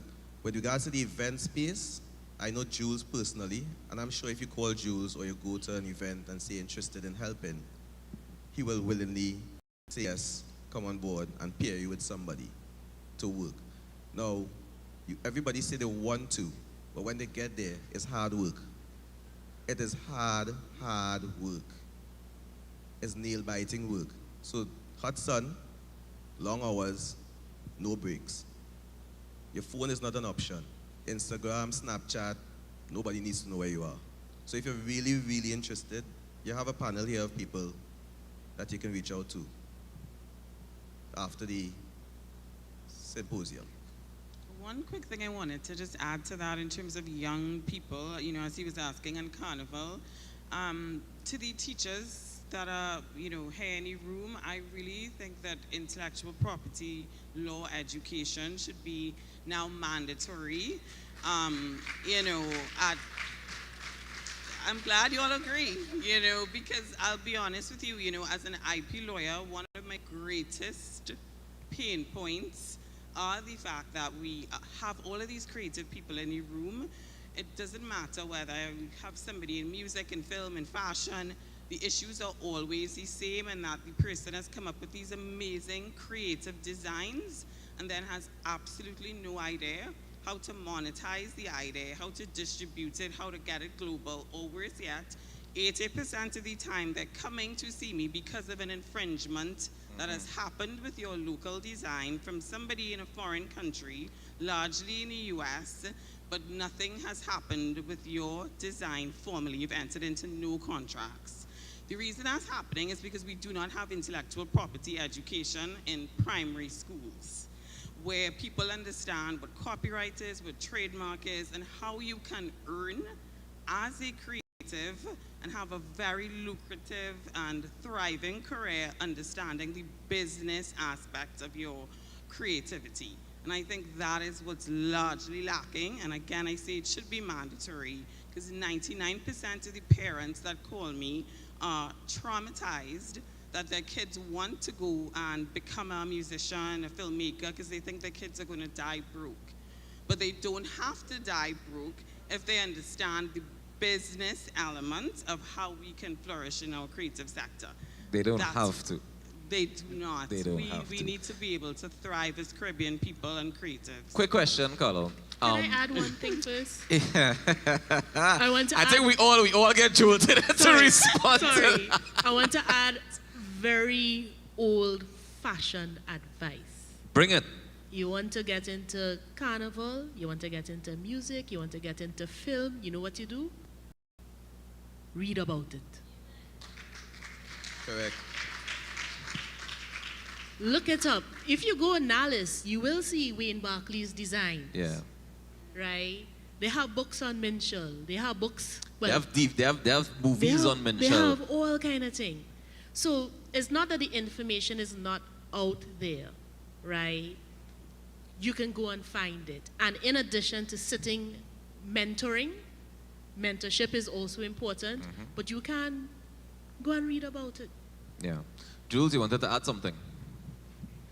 I was going to say the same thing. Just immerse yourself deeper Yeah. into what you believe in as a passion. And just for the event persons out there, stop calling yourselves promoters.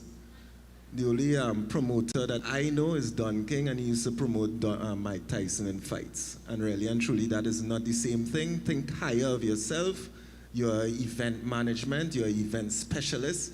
You own an event production company, or you would like to. I would love to take festivals to the world with my festival production company. Stop calling all yourselves promoters. And sorry, and to add one last thing for the young people or the creatives in here, for logo designers or brand designers, if you come up with a logo or brand, you can take the image, drop it in Google, and that's your first intellectual property check. You will see if anyone else has done the same design. Or anything close to Or it. anything close to it, and you replicas of it. Valmiki, closing words. Say it.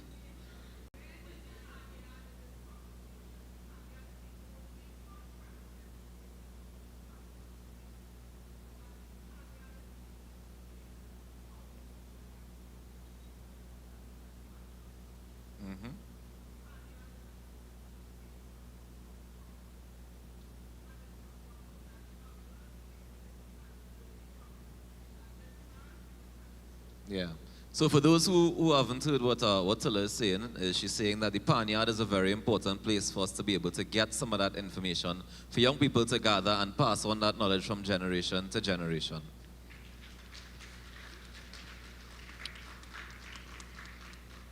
I think the challenge that we might be facing, Tilla, is that I don't know that we've had AI as part of the PAN, except for when it comes to the GPAN, or when it comes to the evolution of what comes next. So in the Panyard, I'm not aware, and I am prepared to be corrected in terms of how much AI is being used as yet. So I am sure, and this conversation, these two conversations today are just meant to open up the conversation and to get people thinking about the future with AI.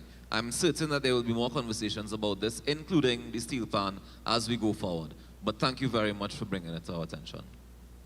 All right, I want to thank all of the panelists for being here today. Can you give them a round of applause for me, please? And to provide some closing remarks, I would like to invite the General Manager of Queen's Hall to introduce the person who will be giving the closing remarks today. So put your hands together for the General Manager of Queen's Hall.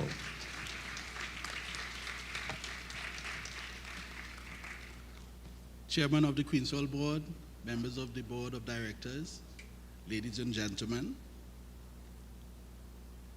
panelists,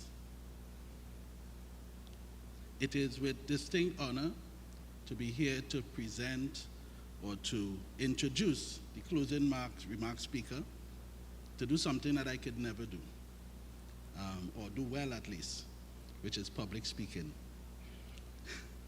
This person is an AI-generated version of me, and he is going to do a much better job than I am doing. So please join me to welcome the executive producer of Together AI and general manager, Mr. Garfield George, AI.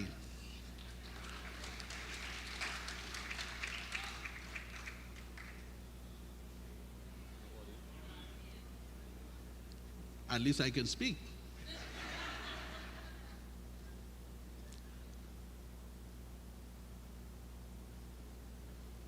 Apparently, one speaker to speak.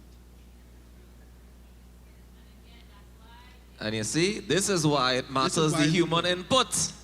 And the output of the AI is very dependent on the human input. So, ladies and gentlemen, I want to thank you all for coming today. And this is a testament of what we've dealt with today, the fact that AI, while it can act as a tool, while it can provide some source of technology that could enhance our work, we always have to go back to what we call first principles. The ability to speak, the ability to think, the ability to compromise, and to improvise. I want to thank everybody for coming, and I wish you all the best as you go on into your journey. Thank you.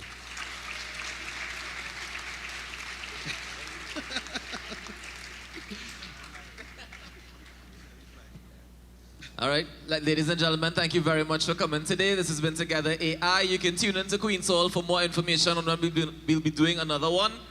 But please get to your destination safely.